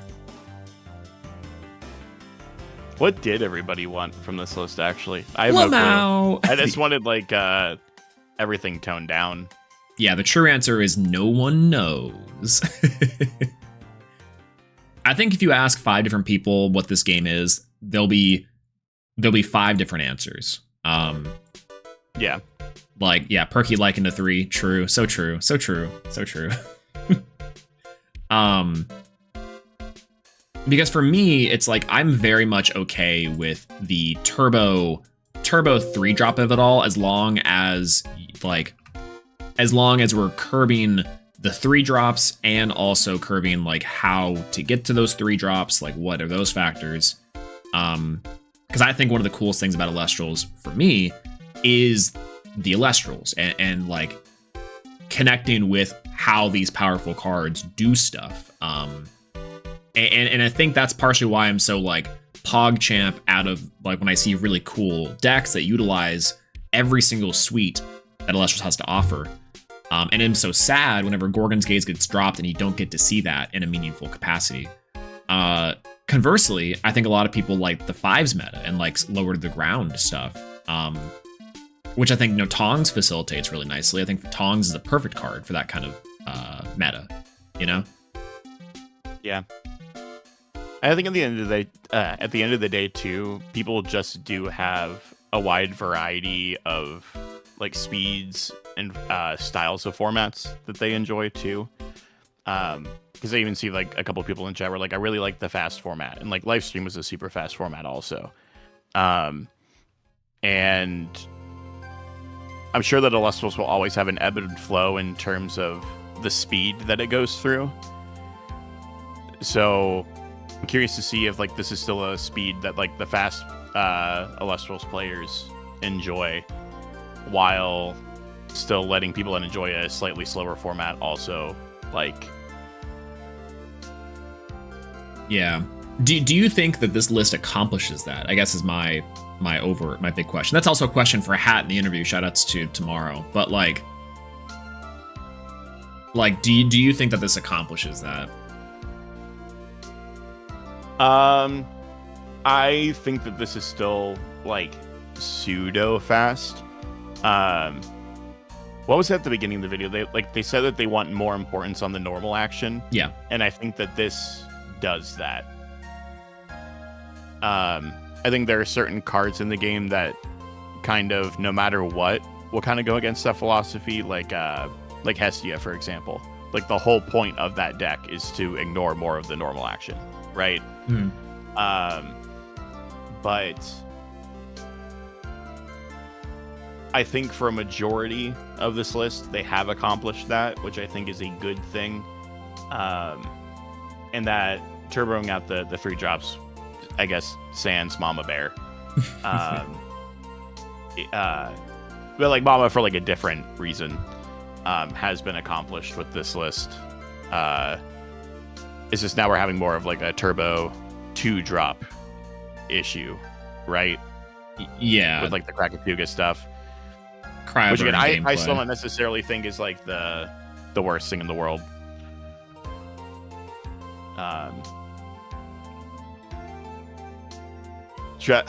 Sure, you are so right. I'm so glad they didn't ban Pilk. I'm so glad. True. What if we add White Monster? What if we had White Monster to Milk? Would it just be back to Milk, right? That's what everyone wants. Yeah, that's just Milk. Just milk. Like, come on, guys. Yeah, I don't know. I think I agree in the fact that like the normal action is much more important now with this list. I think that the speed is definitely curved to where, to Trenton's point, it's like giving players an extra turn. I think that's true sometimes. I think that things like Krakatuga, I think like Hermes is still very much up in the air with that stuff. I think Frost is still relatively underpowered. Sloth kind of counts, but Sloth is fine. Like, there are certain decks that aren't on this list. I think not necessarily because they didn't perform, but because I think the gameplay loop is in line more with what Elestrals wants and what they're feeling. I do think, though, that we are still going to be in the frustrating game scenarios in which now we're just saying, I lose tempo, I auto lose, and the games now get shorter in that capacity. So like that's I think maybe the truest, hardest balance for Elestrals to do is with Cryovern type gameplay. Do you just lose when you lose tempo? And the answer's always been yes, like secretly. But I think we're about to come into a format where people are very hyper aware of that disparity in decks. In a way that can feel insurmountable, unless you're playing decks like Fire, and maybe Solar, right? Because the Gorgons of it all. Like I can't think of any decks right now is like the roundabout way of saying that have a low end engine that is a board breaker, except for maybe Frost, maybe Fire, and Lunar. And well, Lunar still has the Ectopossum, and I guess that has the the Werepup line. Well, and Ouroboros and Werepup and yeah. So it's definitely those 3 decks. Yeah. So I guess we can get into like our winners and losers. So I personally, Frost, I think big ups. Lunar still pretty well positioned, all things considered, and Earth Dionysus I think is actually very well positioned. Oh, for sure. What do you think? Dougie Control is so back. True.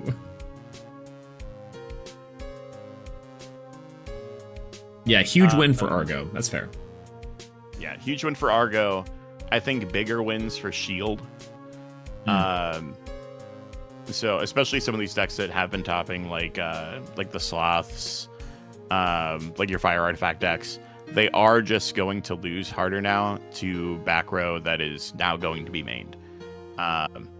Everybody was just, again, teching the main deck out for Moth because that was going to be the most represented deck no matter what. Now with Shields, Tsunamis are going to be really impactful if people are still making P-Box, then Argo isn't going to be nearly as good. So curious to see how like the back row lineup kind of changes as well. Waiting to see how people kind of experiment with that. I think Hera is also a huge winner of this list, especially with how well it performed in the last premiere. Yeah, which I still don't get. I don't understand it. But Galvenom Stones.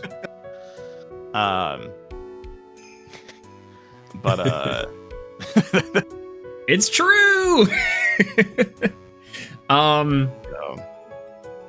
Yeah, I think Solar also pretty well positioned here. There's definitely still builds of Moth that are very powerful. I think that it doesn't become a pure deck like you mentioned. Aphrodite and the water stuff wasn't doing much before. I am happy that Aphros is limited. This is actually, I think, also similarly, a universally okay check to the deck, honestly. Yeah. Like, I can be very much okay with that. What are the big losers, do you think, from this one? Like, the biggest losers? Definitely Moth from its current form. Curious to see how Moth players will adapt to the hits. Or will it still end up being one of the best decks? We'll just kind of have to see. Other losers. I really think that Krakatuga is a bigger loser than what we're making it out to be. Really? I really do. Why is that? I don't know. I've just got a feeling that that's a much bigger hit than what people are saying. Obviously, Phosphosulch players are in shambles. Yeah. But I think there's way more winners from this list than there are losers, to be honest. Like, a lot of the decks that had a consistent low-to-the-ground game plan, and that was how they won their games, now all of a sudden come up through the woodwork and now are viable strategies again, where they couldn't deal with an explosive turn one. So I think we're about to enter in a much more diverse format that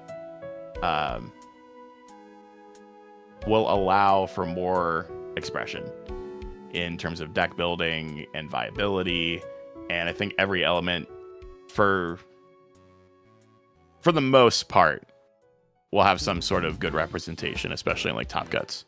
Yeah. They killed my possum child. Andrew, I'm so sorry. Pulse check on Andrew. It's not dead.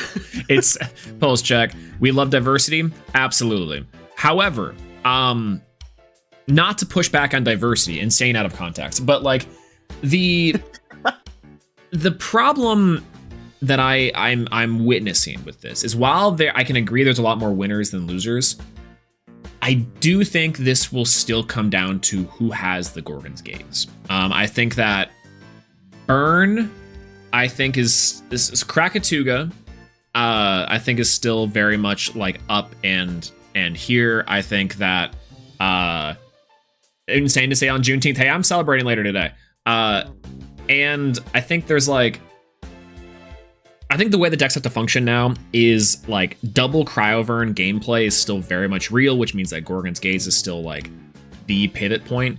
I think that like otherwise the ability to make comebacks in the form of like these explosive turns being less prominent means that the tempo loss on a player who does not get away with, I should say, their turbo 3-drop is now real. I think that's my fear with this, is that because a lot of these decks that were previously able to like make their boards and get their 3-drops and do their thing really fast, also equally means that on subsequent turns they don't get to do that, and now means that players will have to pivot to like low to the ground strategies that can break boards, which is like fine, right? Like that's okay. It's just now the decks that used to be able to do it can't do it anymore, which I think is kind of rough. Are we forgetting Soul Fury? No. Bad deck. Soul Fury is so balanced. I think Soul Fury is my perfectly balanced Elestrals deck. When you really think about it, like it is Cryovern gameplay. It gets you under your 2-drop, and then you have you have 1 turn to deal with the threat. And even when Soul Fury drops, it's like cool. It's a vanilla after it's done. And I was perfectly fine with it. It does get way more powerful in this list. Actually, I think Soul Fury is a big winner here. Soul Fury and really, I think it got hit hard with Eruption. Yeah, that's very. That was fair. like the combo enabler to like drop the hard drawn Soul Furies and whatnot. Like that deck needed Eruption. Oh, I think now you just play Up in Flames like main. Yeah, I mean that's fine. Yeah, I think now Soul Fury like to the point of the like one, I think Brulok's list is probably still the way to play. Like you play like your Eruption, Krakatuga I always side. forget about the Brulok list. Yeah, I mean that list is very good. It's good. I think that's the way to go. Even if Krakatuga got banned, I think that the Soul Fury list is like well positioned in the way that other decks have a harder time combating it now. It's one of the only decks that also can natively play Dice like comfortably, and Shield, which means now it's like Counter Rune Suite is very potent. If you're incentivized to play Argo, then you already were teching in I'm about to say the Thongs package. Biggest winner is Dice. Wait a minute, where's Joseph? Pulse check on Joseph.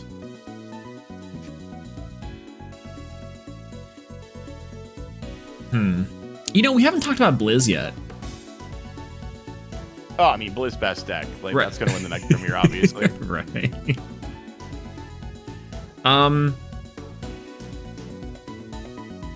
Yeah. Okay. Interesting. Blizz is so bad. Blizz is the best deck, unfortunately. Always has been. Always. Is every format. It's just so free. Okay. Are we forgetting about anything? Dionysus? Did we discuss Dionysus at any length? I know we kind of mentioned it. Elephants as well. I mean, that deck is just gonna do what Dionysus do. Yeah, what it do. The Pulveroar inclusion, I think, was a cool tech. I did like players experimenting with that. I think that was pretty cool. Yeah. I mean, that deck needed good offensive options in terms of like the battle phase. Yeah. So, Dio's going to be good for sure. I think that deck will also be really strong if they pivot more into like a lunar package, like Lunar Dio. Yeah, Dio completely unhit and will be in the top 8. Maybe Dio players will also be more incentivized to play like the possums and whatnot with Ectopossum at 1. Yeah, you just can fit the engine in so easily. Yeah.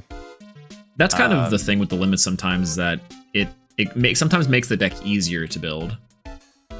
It's like Rise going to 1. Yeah.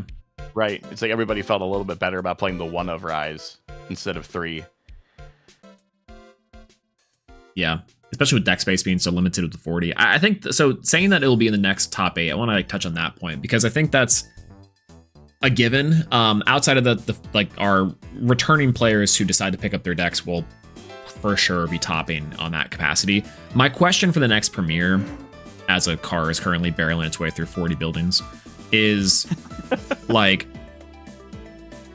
how much of the top 8 will be the same deck or the similar engine? Because I think for the most part, top 8s inside of these last couple premieres were Krakatuga heavy, Possum heavy, but there was still like 3 decks maximum on those, or maybe 2 on some capacity for those. And it's like, I think that's still fairly diverse in that way. But now I'm like, is it just going to be like 8 sloth decks? True. It might be sloth decks too. Elephants. I think Elephants is well positioned. Elephants didn't gain or lose anything, I think, from this list, truthfully. Which means that it was still very strong. I don't think its position changes where it's like now like an extreme meta threat, but I do think that some of its biggest ops in the form of Bear Bomb and Moth are curbed, which means that it's very, very strong. Or a clear sloth, they don't float. Yup. No, I completely agree. I think it's gonna be a much more diverse top cut than it was previously. Yeah. I would say 5 to 6 different decks in top cut next time. Yep. If I'm right, you got a guest appear on every deck stream. I agree with you. I don't think there's anything to like to if you're right, because I think you are right. 5 to 6 different decks is very reasonable for that. I think 6 or 7. True. Sloth does float. Sloth doesn't float with Ouroboros bounce, because it's under enchanted whenever it gets bounced, because you return the spirits first.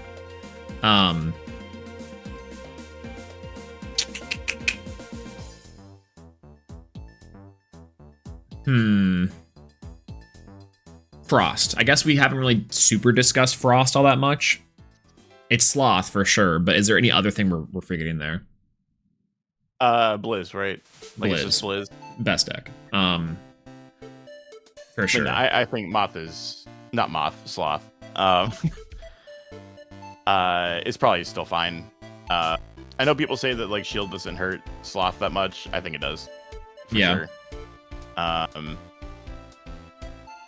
Like just more ways to remove the Sloth will always be good, regardless of the fact of if it floats or not. We should talk about the Phoenix in the room. I don't know about you, Josh. I don't necessarily hate Frostix that much. Yeah, and Frostix is fine. Like, expending 3 spirits for it. I think it's powerful because of the Cryover Turbo stuff we've been getting, but like, I think it's better with There's Cryover a and single Ban. like ascension to really go into.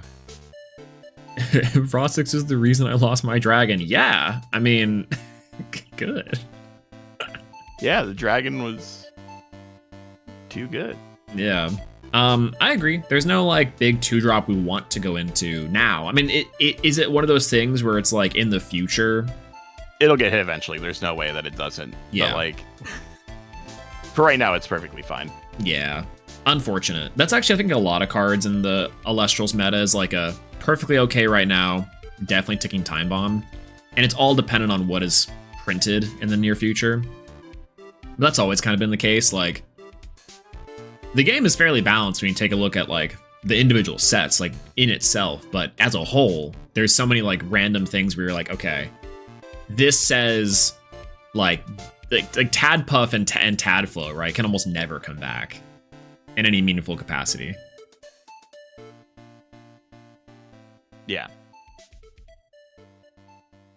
Play Catabasis if you hate Frostix. True. Thinking too small. Do 3 sloths in a single turn. I wish.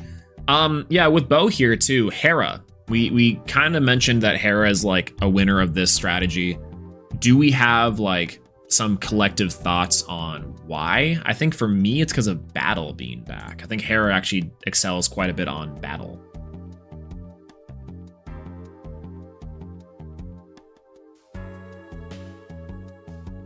Yeah, I would say so.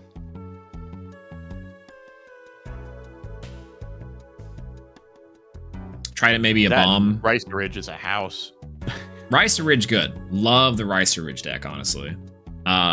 Cool card too. I actually think that's one of my one of those things. It's like Hera is a fairly well balanced deck in that way, and that's why it's also so bad sometimes because it's balanced. All right, I was told the new article is up, and again, shout outs to the Elestrals website having like its new little its formatting is a little off here. I think its styling is or its React what's it called, adaptive thing is a little bit off here in terms of spacing, but not the end of the world. Really cool stuff from their website. All right, read article. I've been told it's a lot of the same things from the list, but at least it looks pretty. And also incredible thumbnail. Love that. I think Hera needs more tools, but eventually will be a big brain grind game monster. I think so for sure. Because no more turbo 3 drops. She has very little to answer 3 drops innately. Also very true. Okay. Hello, casters. We are here with a scheduled update for the Divine Champion Sunstrike format. This is a little earlier than we had intended for the future expansions, but Sunstrike has a number of unusual factors that have led to us selecting an early post-release timeline for adjustment. TLDR, hey, we know Moth exists. All right, we'll go into effect on the 27th of June, and that is here in a week. So you guys have 1 week to cook for the 28th of the premiere. So let's get to cracking. And that's it. And I think this is what they're hoping to have before Snowshade. Do we have like a? We don't have a release on Snowshade, right? We're like assuming it's at the end of the summer. I have no clue. Oh, yeah, I don't think they've announced that yet. Sweet. Okay. Blah blah blah. To be clear, we. I'm so sorry about that one. The Obama came out. Have be clear.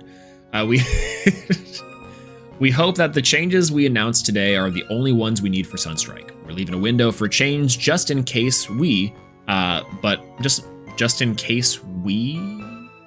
but we've been so impressed by how you've all adapted to this meta, and we hope that the community continues to innovate. I'm assuming there's a do there that's missing on the in case we do. All right. In case we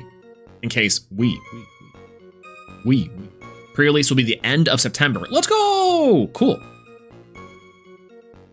That's sick. When's the 21st?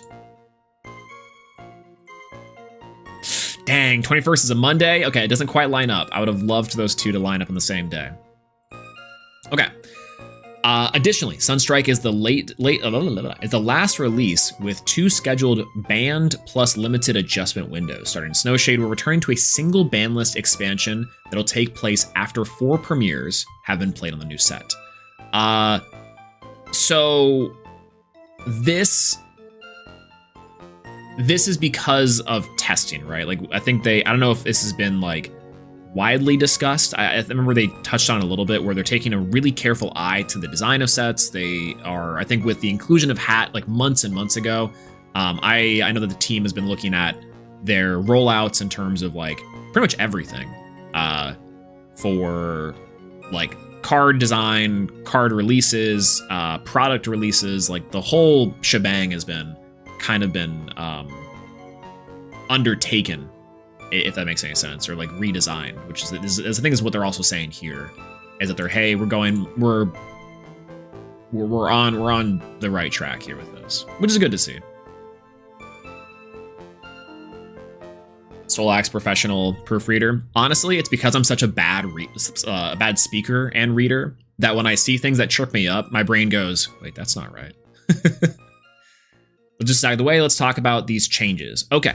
Look how many more Pandora's boxes are being added to the main decks compared to prior sets. This was, yeah, while we're impressed at how players have adapted, we want to create a format where more room for different types of decks and strategies would like not to see the game come down to, do you have it early on? I think that's fine. Fair. As mentioned in prior videos, we're recommitting to respect for the normal action, and we want spirits to feel like they really matter over the course of the game, not just as fuel for turbo threats or oppressive answers. Our approach has shifted while Sunstrike was in production. This is always the case. The most significant hits we're announcing today are the ones most out of step with the new direction. Okay.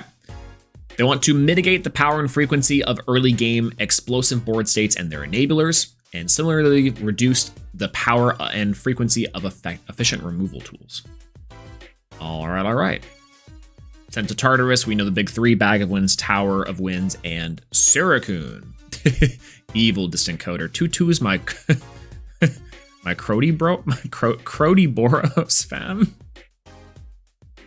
Kevin, if you're in the chat, could you please add Crody Boros to your vernacular? That's so sick. Ah! All right.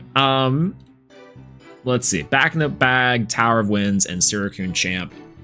So I think the big thing for them they want to do is curb the turn one and how often the Stratamoth gets resolved. The resulting board states were staggering and very hard to counteract, and if dealt with, it was often possible for players to get a second Moth down within a turn or two. We've discussed our shift in design direction multiple times this year with an increased desire towards preserving the integrity of the normal action, but unfortunately, that design shift happened after Sunstrike went to print. Moth and its enablers are a remnant of a different set goal, and the consequences have been felt. True. Very true. Very true. It's been a while since I played, but the ban list is making me want to get back whenever I can actually buy new cards. I don't know what changes I'd need to make in my decks, though. So, luckily, we'll probably be cooking here in the near future. I think with this change specifically too, a lot of shifts will be happening in the meta as well. Luckily, a lot of decks that you would maybe be wanting to try out don't need that many inclusions. So depending on when you actually exited the game, you have a lot of options for you in terms of Dionysus. The Elephants, for example, and 2 Lifestream decks only need a couple of the new cards.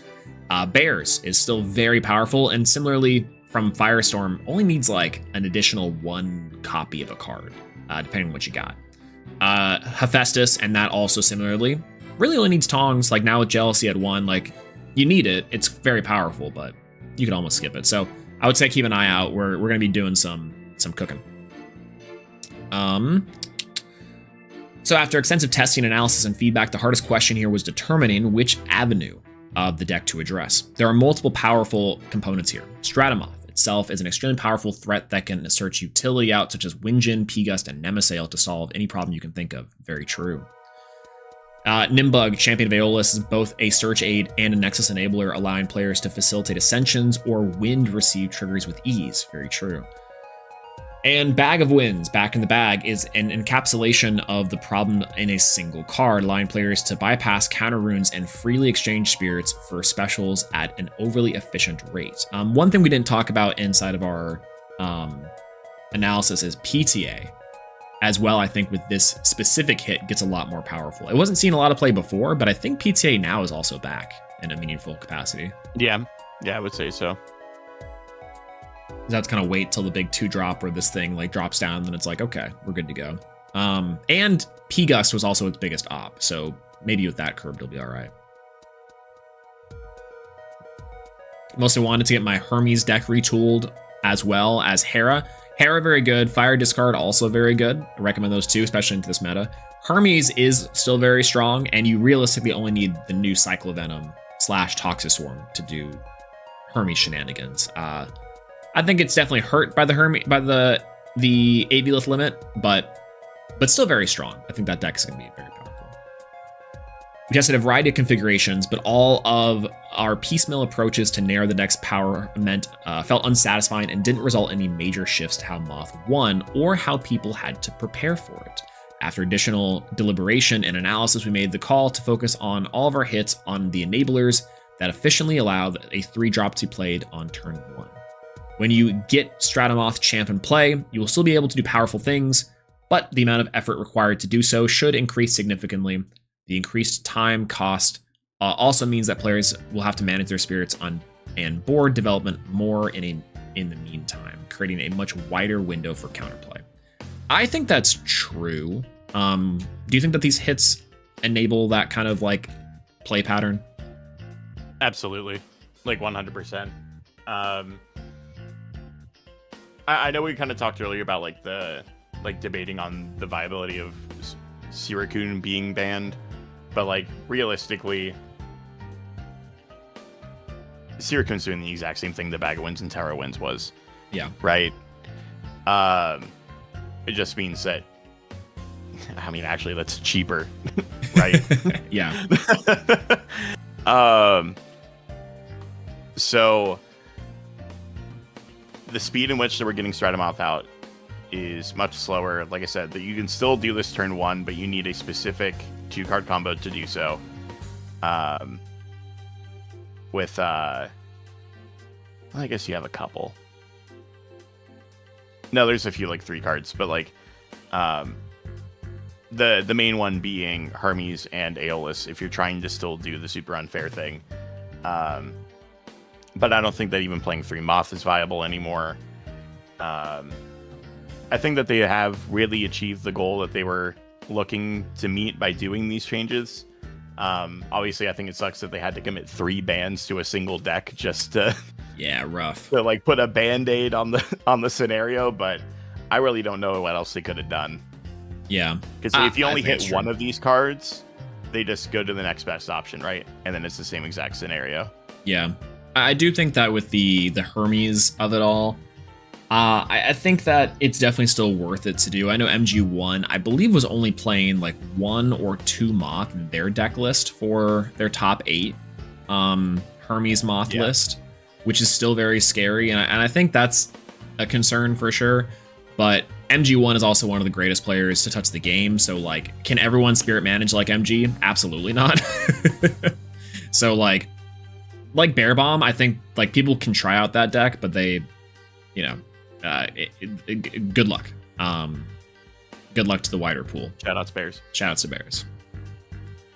We'll reshape the Aeolus Stratamoth list, and we do not take these changes lightly. Very true. Anacell from Daybreak. So this is the only other ban that we're announcing today, while Phosphocell Ultra Charged. Decks didn't have the dominant results in early Stun Strike events. The problems around the experience remained the same, and it would be very easy for the strategy to fill the gap that Moth left behind. Anacell only exists to serve as a speed bump on the way to a powerful 3-cost Elestral with inherent protection and destruction effects, much like Stratamoth, Champion of Aeolus. Phosphocell Ultra Charged frequently showed up in turn 1. Even if it's possible to respond to the card, the need to account for the 3-drop on turn 1 with its level of reliability puts pressure on the format that we do not want. Yeah.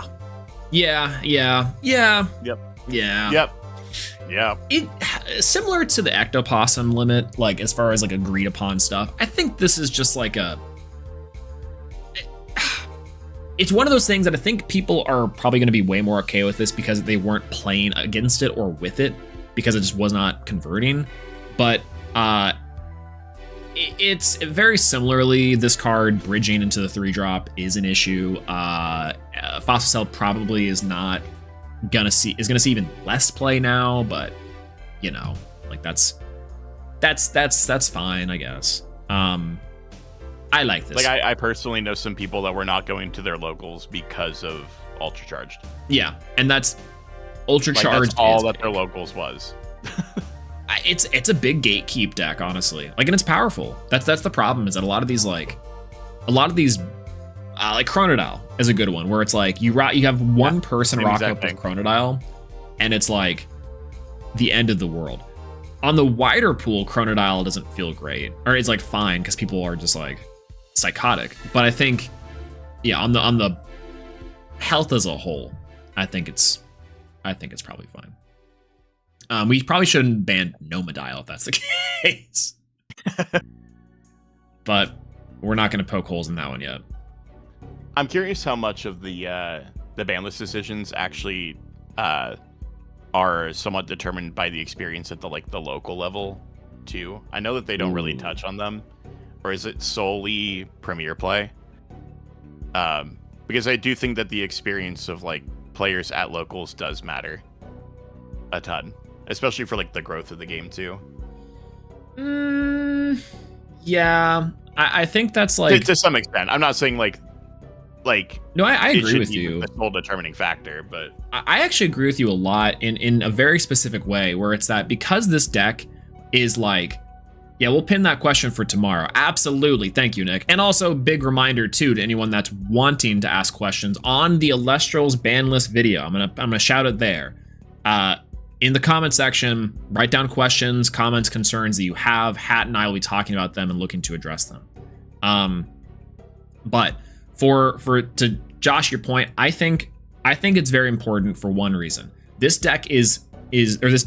game is so pet deck friendly. Part of it's because like when we were talking about why would someone play Phosphocell over Celestlio in the optimized version, I think it's because the simplest answer is because someone likes Phosphocell. And we have so many Bug Dragons. They like Bug Dragon, and there's so many players in this game that say, I'm gonna play this deck and make it work because it's my favorite card and my favorite deck in the game. And I think that terrorizes the local levels even more frequently because like we see people that rock up to the premieres with that stuff, but even then top players are going to pivot pretty often. The person who's going to enjoy and play Elestrals with their friends or at locals realistically has like one or two decks that they're always rocking up with. And so it creates really frustrating pockets of experience when like I will say for like the larger events, we know players are gonna like pivot, and so we can expect to not always play against that. But if you're rocking up every single week and you're sitting across from, Josh, the Phosphocell Andy, you're like, all right, well, can I just scoop now? Do you want to go walk across the street, get Thai food? We'll just do that between the round. Like it'll be easier. Like that's kind of so I think you're right in that capacity. But as far as how it relates to the ban list as a whole, we are definitely going to find out tomorrow. I'm saving that question for Hat. Please do. Absolutely. All right, Eruption limited to 1 copy. Eruption, Hephaestus' Jealousy. Eruption, the listing twice here is really fun. Is an extremely powerful card for fire decks, giving them the ability to globally destroy nearly any face-up card on the field. However, the efficiency of this card combined with its near universal application led to the environment where players were discouraged from investing into setup cards. Jealousy makes sense in a metagame where the prompt answer is needed but is needed for prompt threats, but with the above bans as context, it's possible for removal to create an equally stifling environment of its own. 100% agree. 100% agree. From what we've observed, Jealousy is particularly powerful when drawn naturally and played in multiples, but a single copy as a search target allows for a different gameplay experience, allowing a single copy to remain keeps the exciting new synergies from Hephaestus champions alive while providing the player with a compelling skill check for deciding when and where to use the removal. We're hoping that a single copy provides a good balance. I agree. Now, what are we gonna do about Earthquake? Okay, follow me on this one. I think this is the right call and the right sort of let's do the Unagi thing. Right mindset with we're hoping that this compels a skill check. But Earthquake you can just drop pretty much mindlessly, right? Like, am I wrong? Like that's a Kevin statement and a half, not to to say something super blasphemous, but like that is kind of my thought process on like a card like that. Even Resting on Your Laurels has a restriction built in. Earthquake is like, nah, it's always live. What are you talking about? That's true. Never mind. You're right. Ban that card too.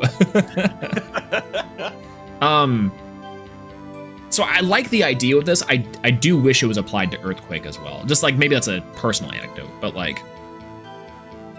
this is a great reason, I think, for the limit of Hephaestus Jealousy being like, I got to use it now, and here's my chance. I think that'll create for a lot of really great game states and very skill testing on the fire side. Yeah, I agree. Like I said, I think that limit matters a lot more than what people think. It's huge. I think this is definitely huge. Obviously, like, we'll have to test it and see if that matters a ton. But I'm inclined to think that, yeah, that's going to matter a lot. Yeah, I don't think it's going to matter with Krakatuga, but I think it will matter for fire as a whole. I will say that. Like, Krakatuga, I think I personally think is unchanged, except for the fact that you don't get the additional, like, removal thing you were doing. But, like, watching a lot of the games back and playing a lot of games with Krakatuga, you weren't really winning off the back of this. You were winning off of, like, your Lavaliths. You're winning off your burn. But the additional eruption quick pop was very frustrating to deal with. So that, like, you know, it curbs it on a meaningful degree. I don't think it's as meaningful as it should be. Ectopossum, Champion of Artemis. R.I.P. Trenton and Andrew. Speaking of efficient goal removal, or global removal that's stifling in multiples, we have to mention the star of the third metagame pillar that's formed after our initial Sunstrike premiere. Shoutouts to Pope.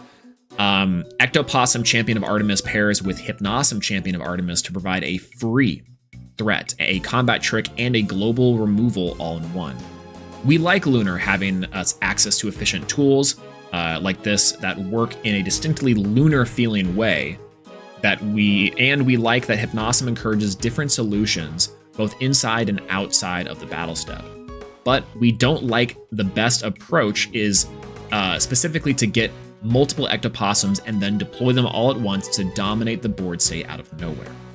A limit here will give space for Lunar to explore other synergies while retaining Hypnosum into Ectopossum as a strong one-time line of play. This, similar to Anacell and the Eruption limit, I think this is the perfect call. I have very little notes here except for the fact that, like, this doesn't change that Lunar's strong. It still gives you this big option. And it's still very scary. Like, Hypnosum's still gonna do what it does, which is nice. So, I don't know. Maybe the pivot is like more reliant on, I think, like you were mentioning, like the Dio stuff, or I'm trying to think of whatever, like, Lunar cards you could play in this. I mean, like, you're still doing, like, the Havocub, Pulverwar stuff. Like, there's still a bunch of Lunar things. You can still play the Werepup engine. Just do, like, a full Earth-Lunar hybrid. Yeah. Lunar Earth aggro is so bad. It's so true. Back to Dallas, baby. We never left. Get it going. It's so true. Oh, God. Can you imagine? Actually, we really should be doing that at some point in time as, like, historically powerful decks versus modern decks. I think that people would be surprised at how close it is. Yeah. Oh, God. That'd be really fun. We should do that sometime. I think so. I think that'd be a good idea along with our Ascension series. Also thought about doing like a no ban list tourney. That should be fun. No ban list tourney would be insane. How many, like, it'd be all Rise decks, right? Oh, 100%. Yeah. But like, it would still be fun. I think it'd be hilarious to see what discard Turbo 3 would win it. Yeah. Everybody says it's Drat FTK. It's not Drat FTK. Oh yeah, Draft DK. No, it would not be Drat FTK. I think it'd be a good amount, but like, like a bunch of people would play it and then they'd realize that it, like, can't win the best of 3 if it doesn't win the die roll. Yeah, it would definitely be high up there in representation for sure. But I also agree. I think it would similarly not do as well as people think it would be. It would take up, I'd say, the whole combo. 3 of the 4 top 8 slots though. Nah. Really? Nope. You get like maybe 1. Whoever was the best die roller. What's your my theoretical top 8 for for a no ban list tournament is Rise Celestlio, Rise Pharaohgeist, Bear Bomb. We'll get a Bear Bomb. Blizz, Chronodile, Lockagon. Ooh, yeah. Scratch Chronodile. Put Lockagon. Full power Lockagon. Lockagon, full power. Moth, full power. I think that's all. I think that's effectively just the best in show of the formats we've had so far. Yep. It'd be so much fun. I agree. Okay, full power Lockagon would kill in this format. Yeah. Oh yeah. Like, the problem is, and I think no one really wants to admit this, even like Rise Celestlio, the Cobalt list, I think loses to full power Lock. I agree. Completely agree. Full power Lock is arguably one of the best decks we've had in the game at like period. Like, yeah, that deck is unreal. Deceptively so too. I think people really underestimate that deck. Yeah. No, I think it would be Blizz and Lock. Blizz would probably Blizz, Lock, and Solar. Blizz would probably be right. It'd be the I Willy Blizz, right? It'd for sure be like I elephants. Willy Blizz. Yeah. All right, Majursa, Champion of Hestia. While we've seen Bear Bomb strategies since this card was released in Firestorm, the new tools in Sunstrike have supercharged the strategy, particularly Ursmog, Champion of Hestia. While players in the past were able to assemble a relatively quick search for Majursa, Champion of Hestia, the new builds of Bear Bomb are capable of pulling out multiple Mama Bears in the same turn with frightening ease. We're okay with players working for a Majursa, and we're okay with it happening once, but twice in a row is beyond what we're willing to allow. Much like Phosphocell, this strategy hasn't performed in premieres yet, but we're concerned about the risk that would be posed when other adjustments leave space for problems that are lurking near the front lines on the metagame. Yeah, this one makes sense. It's still gonna be powerful. I think Bears still will perform. Arguably now, I think Bears will probably fill the slot that like Dionysus maybe was before, where it's like top 8's very much in tow. Single Bear Bomb I think is actually a good thing for the deck personally. Yes. Like, I think that's perfectly fine. And in a lot of ways makes it easier to play. Oh, for sure. No, double Bear Bomb was so toxic. It was so I love bears. Dude, y'all don't know, in testing Josh, we would sit there and Josh would queue up bears. It'd be like, okay, Tongs is really strong here. I'm really up. I'll do a full moth board, set a couple back row, pass. And your back row is like Gorgon's P-Box or P-Box P-Box, where you're like, surely nothing can play through this. And then Josh would just go, I'm gonna den.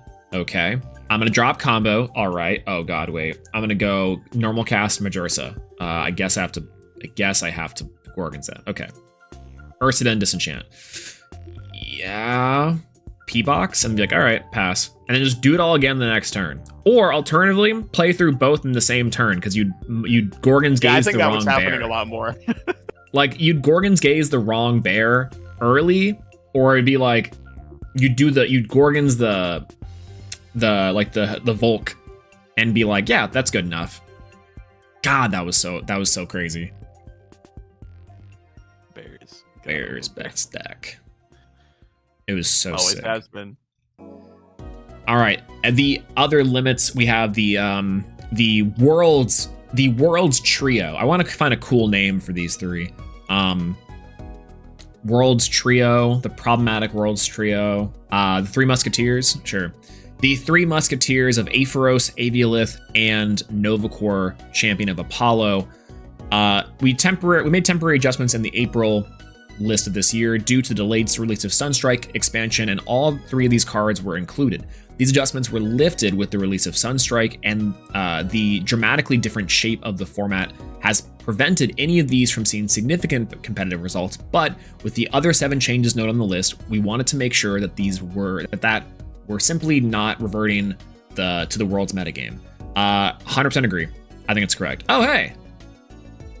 I'm Kevin. here to complain. I'm Hey, here to yo. complain. Oh, okay. That's what I do. I'm the complainer guy. All right, word. Let me turn you up a little bit. Let me get the aux cord louder. Yeah, I'm complaining that Majersa's at 1-2. All right, what's up? What's your hot take? My complaint is that I have nothing to complain about. What? That's my complaint is that I have nothing to complain. It's fucked up, bro. It's really messed up. I'm supposed to be the complainer guy, and I have nothing to complain about. Huh? Yeah, I'm nothing to complain about. I Had don't play this game, man. I agree. Good stuff. What do you want me? What do you want me to give? What do you want me to give a 100% take on? I don't play this agree. game. No, I just all the hits. I'm like, oh, I don't know if this is correct or not. I have no idea. I think that means you should play more. Yeah. Dude, I might. I honestly, I might. I honestly might. Okay, be honest with me. Is Lumavale good? If Yeah, Lumavale's actually, good, A lot Lumavale better. Lumavale's got A lot better. better now. Yeah, and people were playing I mean- Lumavale in the last premiere to great success. Actually, Lumavale top. yeah, Lumavale top Well, 2 decks topped with it. Yeah, they topped with just was it what 2 Twi'leks, 1 Lumavale was what it was. I mean, Yeah, even something that like is that. better than nothing. One was But hey, on I'll top cook. 8 I'm down to cook. in the main. Down to cook. We cook Lumavale. That's what we do. We cook Lumavale. Jesus, I can't believe that. Yeah, 100% agree, but also, you should come back. This format is honestly made for you. I think you'd still get frustrated by burn though. That's the only thing I think you would not like. But everything else you'd Oh. like.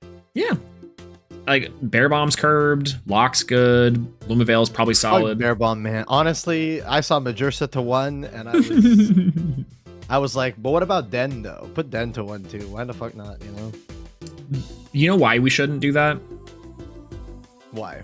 Because then you only have one chance to say and then And then. and then. And then. No, and then. No, and then. Shout outs to Dude Where's My Car. Fantastic movie if you've never seen it. Holy.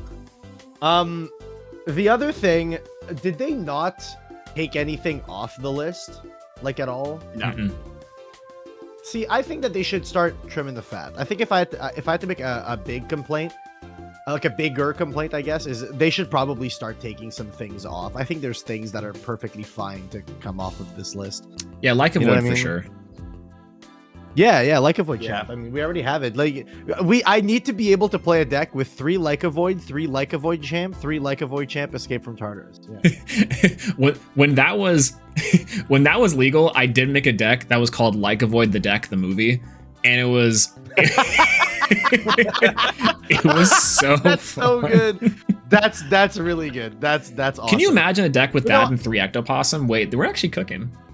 I genuinely think though that they could take some stuff off. You know what I mean? Like, dude, I'm gonna give my crazy hot take is that I think Equilinx is a perfectly fine card to go to 3. I genuinely believe it. Ooh. But I mean, I understand, and I've been saying this for like the last 2 ban lists. I think Lynx is like the least bannable or like hittable card that is on this ban list right now. If I'm Yeah. being super honest, I'd never punch a Lynx for sure, but Lynx the goat. can Go Lynx there. come back to 3? Yeah, 100%. It 100% can. Nah. Let me give you the hot tip. Actually, let me Last ask format, this I think question. I want to ask this question to the people in the chat. All right, this is completely separate from the ban list. This has nothing to. This is just me asking a general question into the ether. Right? Let's say I built a deck for fun games around my Distant Coder Divine Rune. Would anyone be opposed as to me playing 3 Lynx, 3 Kindleo because it's a Rainbow Divine and I can just play Scrap Coder? That'd be awesome. I thought you were about to Shout say, would out. anyone be up for picking up a distant coder?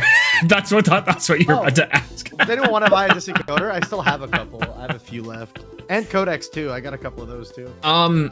Okay, so I 50% disagree with your take. The only reason why is because I think last format you definitely could have Echoings come back because the speed of the format was like okay enough for a normal cast and a Nexuser to not be the best.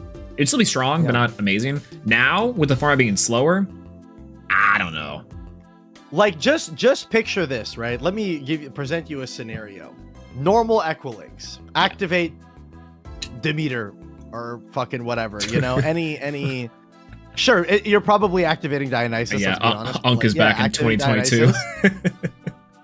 and then you go Lynx effect. Nexus 1 from Dionysus to your Equilinks. Target a back row, and then your opponent goes Jealousy. Mm-hmm. You're just like so fucking punished for that shit. Like you're so fucking punished for that. Yeah, for sure. In the last format, for sure, right? Like I think that's part of it is that you had the counter runes that were there were like Eruption definitely hurts. Obviously Gorgons, Pandora's Box doesn't feel that good. Monsoon, then probably Monsoon like on the Dionysus cast or something. Yeah. There's like a bunch of different ways that you can stop it. But like I understand that it's a card that warrants a response, which naturally is the kind of thing that you don't want every card to be like, I warrant a response. Yeah. I mean, I'll take Equilinks back to 3 right now. Yeah, P-Gus is I'll take P-Gus as a 4 though. Well, imagine P-Gus being a 4. Oh my god. Hell yeah. Dude, I'm gonna be so honest, man. I think P-Gus is like the most acceptable card ever. Why is NSL banned? Someone explain this to me. I don't what's the sauce there? Have you read the new Phosphocell? Of course not. I think they have a link to it.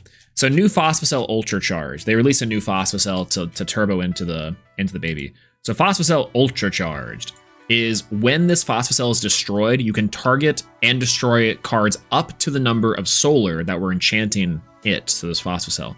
While this Phosphocell has double solar enchanted to it, it cannot be returned to the hand, and its attacks cannot be negated. Dude, you know, it's so funny to me that they truly just printed a card with... Because, okay, I'll...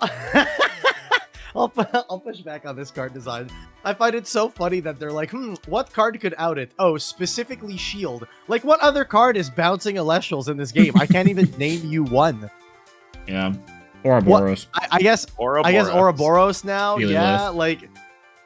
It's so funny to me that they quite literally were like, let's give this card very hyper-specific protection for one very specific card. Yeah, okay, sure. It's so funny, dude. So my hot take on why that is because like Dan made this card like his baby, like Bug, and then kept losing to Shield, and he's like, we gotta make this thing unshieldable.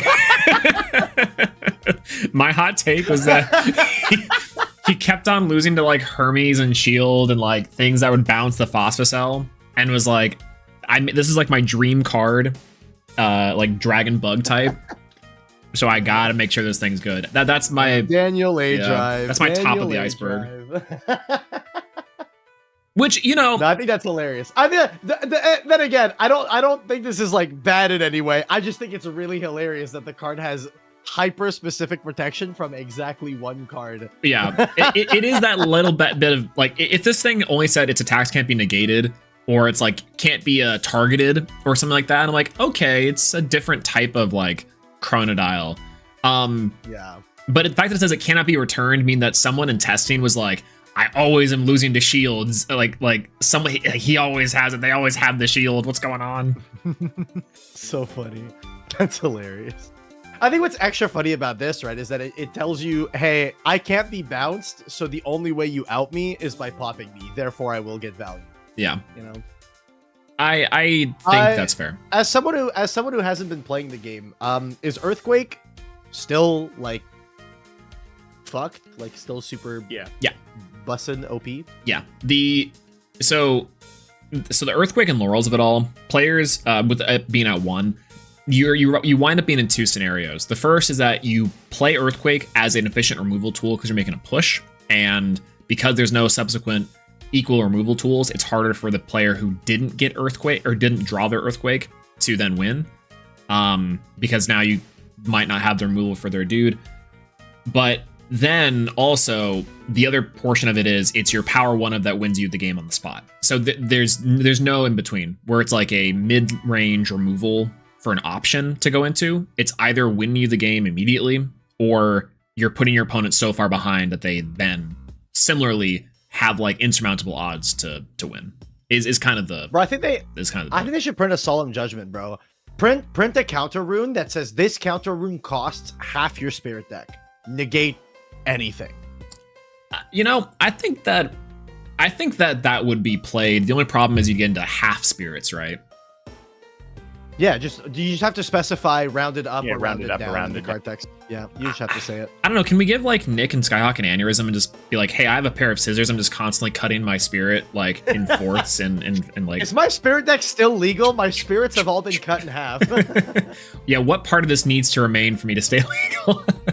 I mean, hey, if you cut them all in half, does that mean that you have a 40 card spirit deck and then all of a sudden you're just playing MBT? Yeah. It's like you'll ever see that one gif of like the chocolate bar getting broken apart and like restructured and it's an infinite chocolate? Dude, I don't understand it. I don't get it. It's like that with the spirits. You cut it in half and you always rearrange it, but you somehow always have 20. Banger. But yeah, Fossil Charge is a little bit messed up. I mean, similarly, again, the removal side of it's like a little bit silly. But yeah, that's why Anacell is banned. Anacell's a big issue. For the turbo. I feel like every card that I've read on here makes sense to be hit. Where's did they re-limit the Novacore? Mm-hmm. Yeah, Aviolith, Novacore, and Aphros, instead of being banned, is now limited, but it's like in line with the rest of these. I see. Yeah. Novacore's I think Novacore is an unbalanced card. That I think. I really like that Aviolith hit. That Aviolith to 1 is the hit that I've been begging for the Hermes deck forever. Specifically because I'm just like, yeah, you can do it once. You shouldn't be allowed to just like. I think being able to go, I'm going to Trickery, sack my Aviolith to res an Aviolith. I'm like, that's unreasonable. Sorry. Honestly, the play that I think is even more powerful, because that is really strong. But the problem for me was always like, Hermes players could do whatever they wanted, swing off their mass removal, do their big push play, and then heal it all back. Whereas you now have to, like, if you're trying to break apart their board and spend significant spirits, you'll never be able to catch up. And so it's like, while Hermes might just lose to itself and the difficulty of the deck, it'll always out-spirit you, which I think is my main issue. It's like heal control made a comeback in the worst way possible. Yeah, no, I like Aviolith to 1. I think that makes a lot of sense. Okay, so would you, because again, I haven't really been playing the game. I would be interested in trying to play again. I don't have any of the cards from the new set other than the ones that I pulled from my box and whatnot, and like the starter decks, I guess. But would you guys, and I need you to be completely honest with me, all right?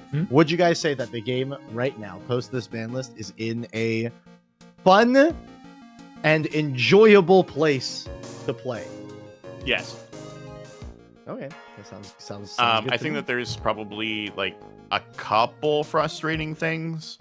Like I think the only like frustrating deck is probably like Krakatuga, but everything else is really fun. I mean, did they not just like annihilate it? Like no. Oh, the only hit it got is Eruption. Dude, high key, they probably should have. They probably should have just put base Krakatuga to -3. You know. Agreed. Like, just take him out back. You know. I agree. Shockingly, would you believe me if I told you that that burn cards in a game where resources are your life is unfun and unhealthy? Shockingly. Yeah, I feel like I've been saying this since base set, bro. Oh my god. You know what's crazy is that OG Eruption is still back, or it's still here at that's one at of, 1, right? It's at 1. I mean, that's whatever. Yeah. Yeah. It's one of those things that just feels bad, but it's like you can see it coming a billion miles away now versus like a jump scare. Yeah. One card. I still remember Elestriad, Josh going like against Trish with 8 spirits, and Josh is like, okay, Eruption, and Trish is like, yeah, that's fine, resolves. And Josh goes, Eruption, and Trish is like, I suppose. And then he's down to 2 spirits, and Josh goes, Ambrosia. Eruption? Yeah, Ambrosia, Eruption. Yeah, it's like, nice deck, bro. It's Like, so stupid. I see. And it's funny because he had Ambro in hand, and he didn't play around the triple Eruption play by firing off his Ambro. Yeah, that one I remember, like, later on, Trish being like, I should have played around at all these things. I'm like, dude, that's the problem, is that, yes, but... I should have played around the, like, 0.3% chance hand my opponent had of Yeah. Ambro triple Eruption. You're right. You're correct. I agree. The other card in the other deck that I think you might, like, personally just be kind of frustrated with is the Elephant deck, Trident of Poseidon. Yeah, like, Majursa or Majesty Champ is, like, fine. It's Ooh, I love Jinzo. Oh my Yeah, god. but I love my opponent can't activate counter runes. yeah, one-sided Jinzo that also boosts your main playmaker to an 8 or a 9, depending on which one you cycled into, is very strong. But the problem with that deck is that it has like really obvious like hits. Both Pandora's and Gorgon's Gaze do just destroy the deck on the spot. If they don't establish the Trident. It feels like every time I hear anyone talking about a deck, they're like, yeah, but just like Pandora's Gorgon's Gaze wins against it. And I'm like, Yeah, that's true. Well, I guess like for this one, like every single Elestral in that deck is like a 1 or a 2 attacker. Yeah. So like, except for the 2 drops and 3 drops, which you could also just brick on. So there's like the deck kills itself. It's very funny. but when it does its thing, it's kind of toxic. Yeah, it wins on the spot. Yeah. interesting. So it's a wins on the spot.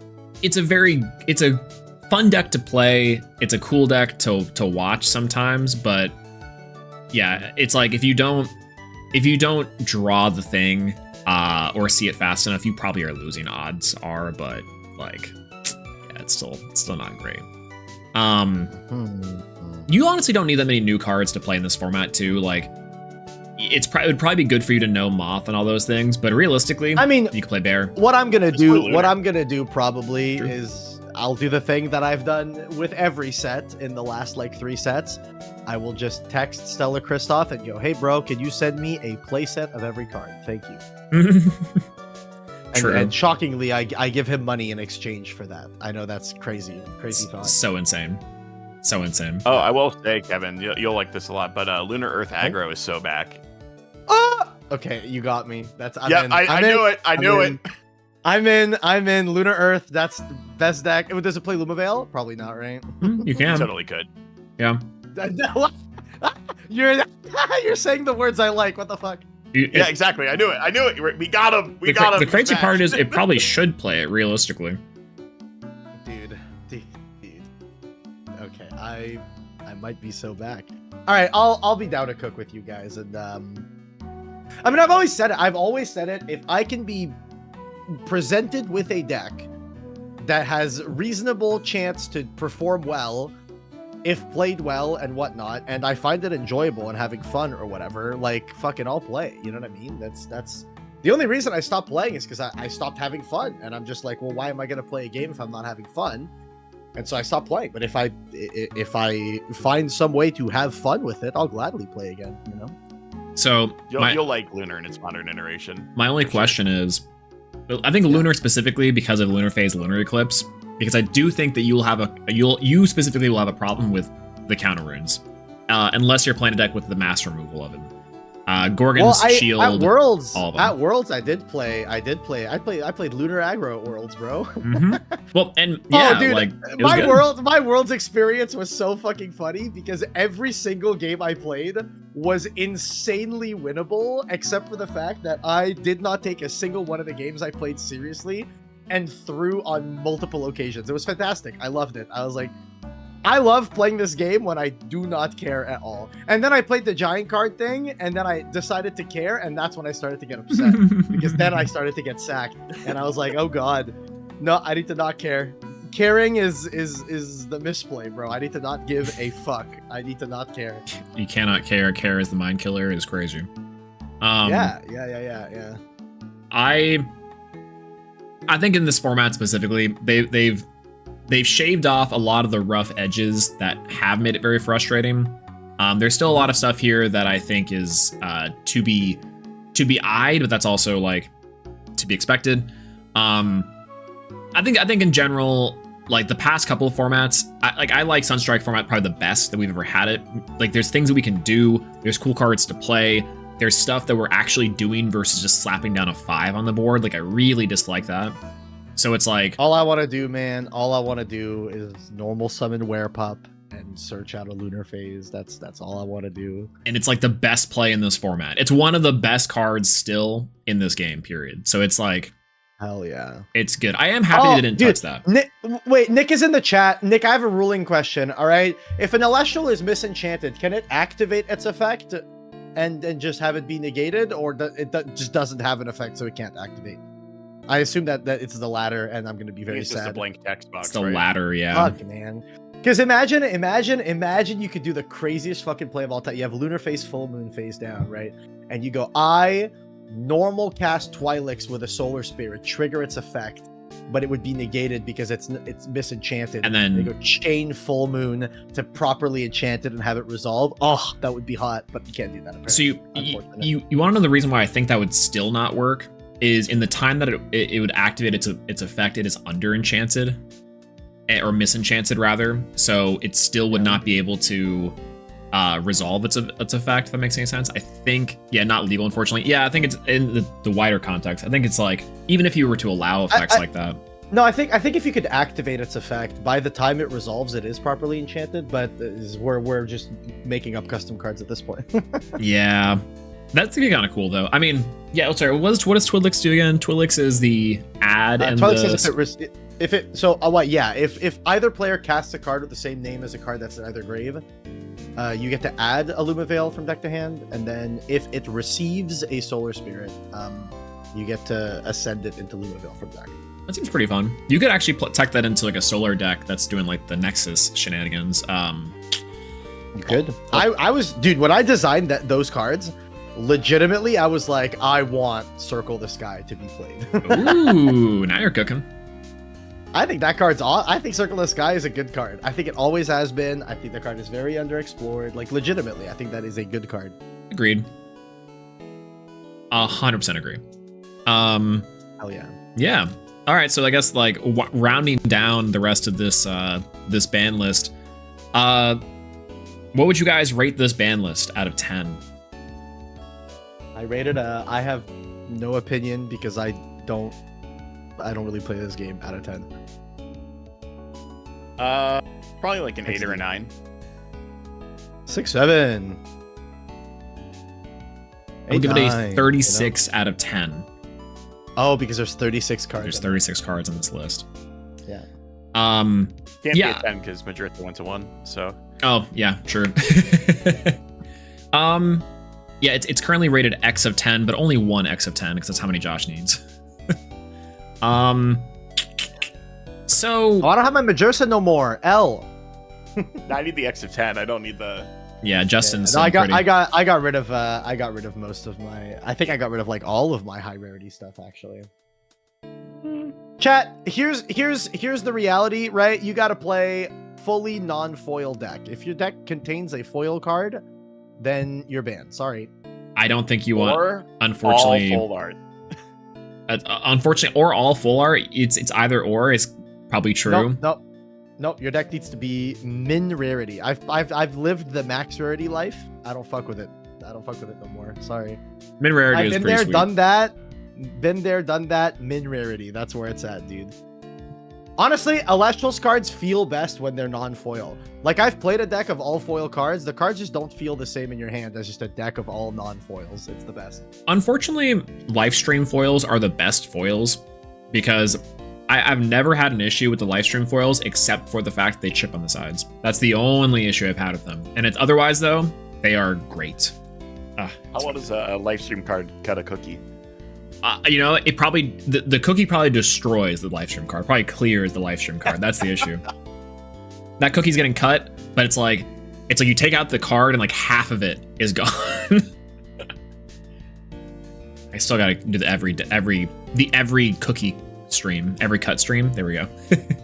Bro, I'm telling you right now, Lumavale would cut a fucking good ass cookie, bro. Dude, the Lumavale textured full art is so nice. That card is like, it feels so good to hold and play. Oh, that card is so cool. And the card party versions too. Yeah, I need to get my hands on those. Yeah. Who knows, The man? X99 full art Luma milk and a cookie. Maybe I go to a card party, perhaps. Come to Perhaps we do Dallas. this. When is it? It's in September. I'm September thinking about it. 3rd and 4th. Yeah, I might. Yeah. Josh, are you going? I might. I have to use my vacation at some point, so Oh, dude. Dallas honestly- round I have to use 2, it before the baby. end of Okay, no, October. we gotta No. convince Caleb to go too. It's gotta be a knots, like, dude, a knots, because card party's What do like you a mean? card convention too, right? Like, I think Mhm. that'd be a lot of fun with the home.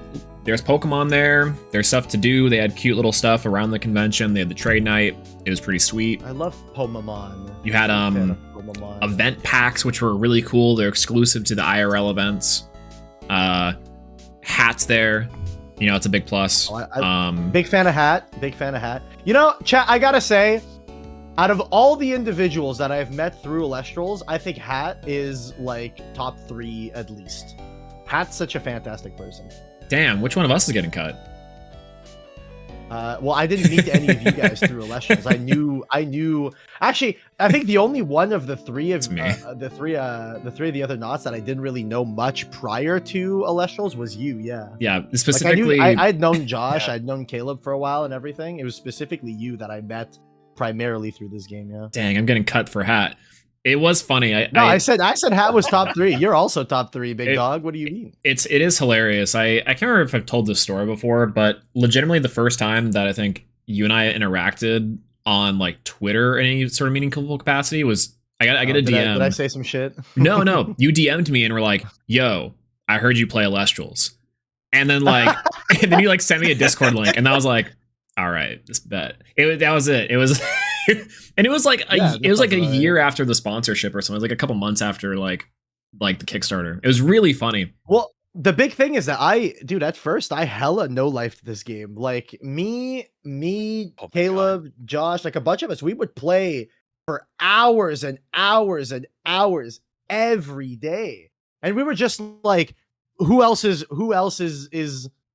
plays this game? Who else can we get to play with and all this stuff and whatever. So like, you know, so I was like, oh, this guy plays? Fuck yeah, get him in. Yeah, it was I like that we tried to innovate on the 5's idea and make like the Yu-Gi-Oh equivalent deck of a goat deck. Oh, and then we dude, just I got washed. remember that, and it was really bad. It was really horrible. ass. Horrendous. But Yeah. you know what's funny? The Like- theory was there though. Like if we just swapped out some of those low stat cards with 5s, I think that deck actually just cooks. Yeah, yeah. For context, chat, what we had done is we were just like, okay, this game plays like Yu-Gi-Oh's GOAT format. So let's just create a GOAT format deck with Elestrals cards. And we were just like, yeah, we'll just apply the GOAT format theory to this. And we did. And the deck on paper, if you showed it to a GOAT player, they would go, this seems unreal. But in practice, it just wasn't it, which is why testing is important. Yeah. I mean, it was still like B tier. That's the problem. It was still like playable, which maybe is the cool thing. But like that ended up being the basis for what eventually would be 5s, which is just like mass removal and the best cards in the game. Which I think that was definitely a Josh innovation. Josh would be like, "Oh yeah, I'm just gonna do that, but with like Earth." Like it was free. Earth best deck. Earth Always best has deck. been. It's really the Josh agenda. Yeah, I'm excited to play. The next premiere is on the 28th, so I won't be in attendance. I got a wedding I got to go to, but I also will not be in attendance because I don't play this game. Lamau, you'll have to play sometime soon. There's plenty of more events popping up. Playing a casual Tuesday or something. You guys sometime. gotta. Oh fuck no. Or we should host a pit tournament. Ooh, the pit. Honestly, I'm down. I can run a pit tournament. That'd be fun. Did I pull? You know, I think if the pit popped off harder, I probably would have been way more into the game than I am. Just because I enjoy running tournaments. I find running tournaments to be really fun. You should just treat the pit like Joseph tweets, or treats the Treats the PNMs. the poison nectar. Yeah, just like Yeah. like at 4 a.m. the night before the tournament, post the link, and then like no, it's more like the problem with the Search pit. says get an LGS in the GTA on board again coder. I'll be there. I mean, I'm okay. Well, so you guys are from like Oshawa and shit, man. The Oshawa guys, would you come all the way to Mississauga for a locals? Because there is a locals here in Mississauga that runs one. There's what's it called? Gotham Comics or whatever the fuck. They have like Elestral stuff. It's really funny. There was a store. I don't remember what it was for. I needed a starter deck of something for I don't remember what we were doing, but I needed like a starter deck. And I was like, what store could I drive to right now in order to get a starter deck? And I looked up, I think there's like a on the website or whatever, you can like look up which like stores are official tournament stores or something like that. Mm-hmm. And like I drove there, and it's funny because the guy that was there was like, "Wait, are you Coder?" And I'm like, "Hi, yeah, I need Elestrals cards." And he was like, "What the fuck?" Because apparently no one was like buying their Elestral shit. And I walk in and I buy like I bought like a starter deck or whatever the fuck. I mean, look, Serge, if you're down to like try to get Gotham to like, you know, run locals or whatever, if we can get, because the problem that we encountered with the locals where we used to play is that quite literally at first, like the first locals we ran there after the because I did like a demo event or whatever, the first locals we ran after that had like fucking 18 players. It was dope. It was fucking awesome. And then 15, then 12, then 10, then 8, then 5. And then it got to the point where people had to start DMing each other to go, hey, are you going? Because if you don't go, we won't have enough. And then I won't go. And then it just died out because, you know, it's one of those things. One person gets sick, one person's busy, and then locals doesn't fire, and then people stop going, you know? Yeah. What's funny is that with the new initiative that Hat, I think revealed at Worlds, a lot of the like concerns from that, I know were being actively worked on and hopefully addressed in some capacity, because the big thing was like, you know, they had a few stores that have like I think a very similar story. So from what I know about the reveal and the restructure of how the new LGS support is that it's much less on like there's the big focal point of it, the big choke point of the local scenes being like the one dedicated dude is now much better in terms of like structure control. I don't really know what the word would be there. I'll straight tell you, bro, if you want to try to make a push to like start running locals again and have it be at Gotham, because I'm gonna be real, I don't think I'm going downtown for any locals anytime soon. But if Joel, if you want to try with me to try to get people to pull up to Gotham or whatever, I think that would be pretty dope. All right. Hell yeah. By the way, these words are not real. Mississauga? Mississauga? Oshawa? Wagwan Sabrina, was it like in Mississauga? Yeah, that's the one. Incredible. Mississauga.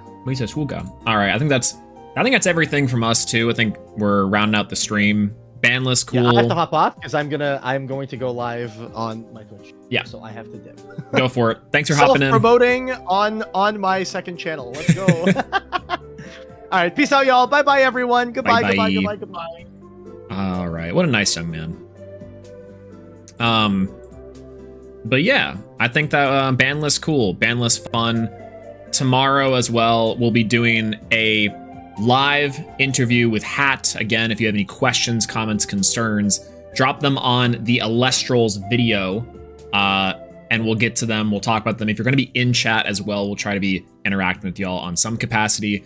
Or alternatively, if you have just things you're curious to know, drop them somewhere. We'll round up some questions and get them for our balance team. I'm actually really excited about this one too. Tomorrow at 2 p.m. Eastern. That's 1 p.m. Central and noon PST. I don't know what time Australian that is, though. So, Josh, any final words? Bear players in shambles, but Bear's still best deck, so you know it is. Yeah, so true. It's always been. Yeah, I think that's about it. All right, bye, everyone. Thanks for hopping in, and thanks for hanging out with us. Bye-bye. Have a good rest of your day. Start cooking. All right, bye-bye.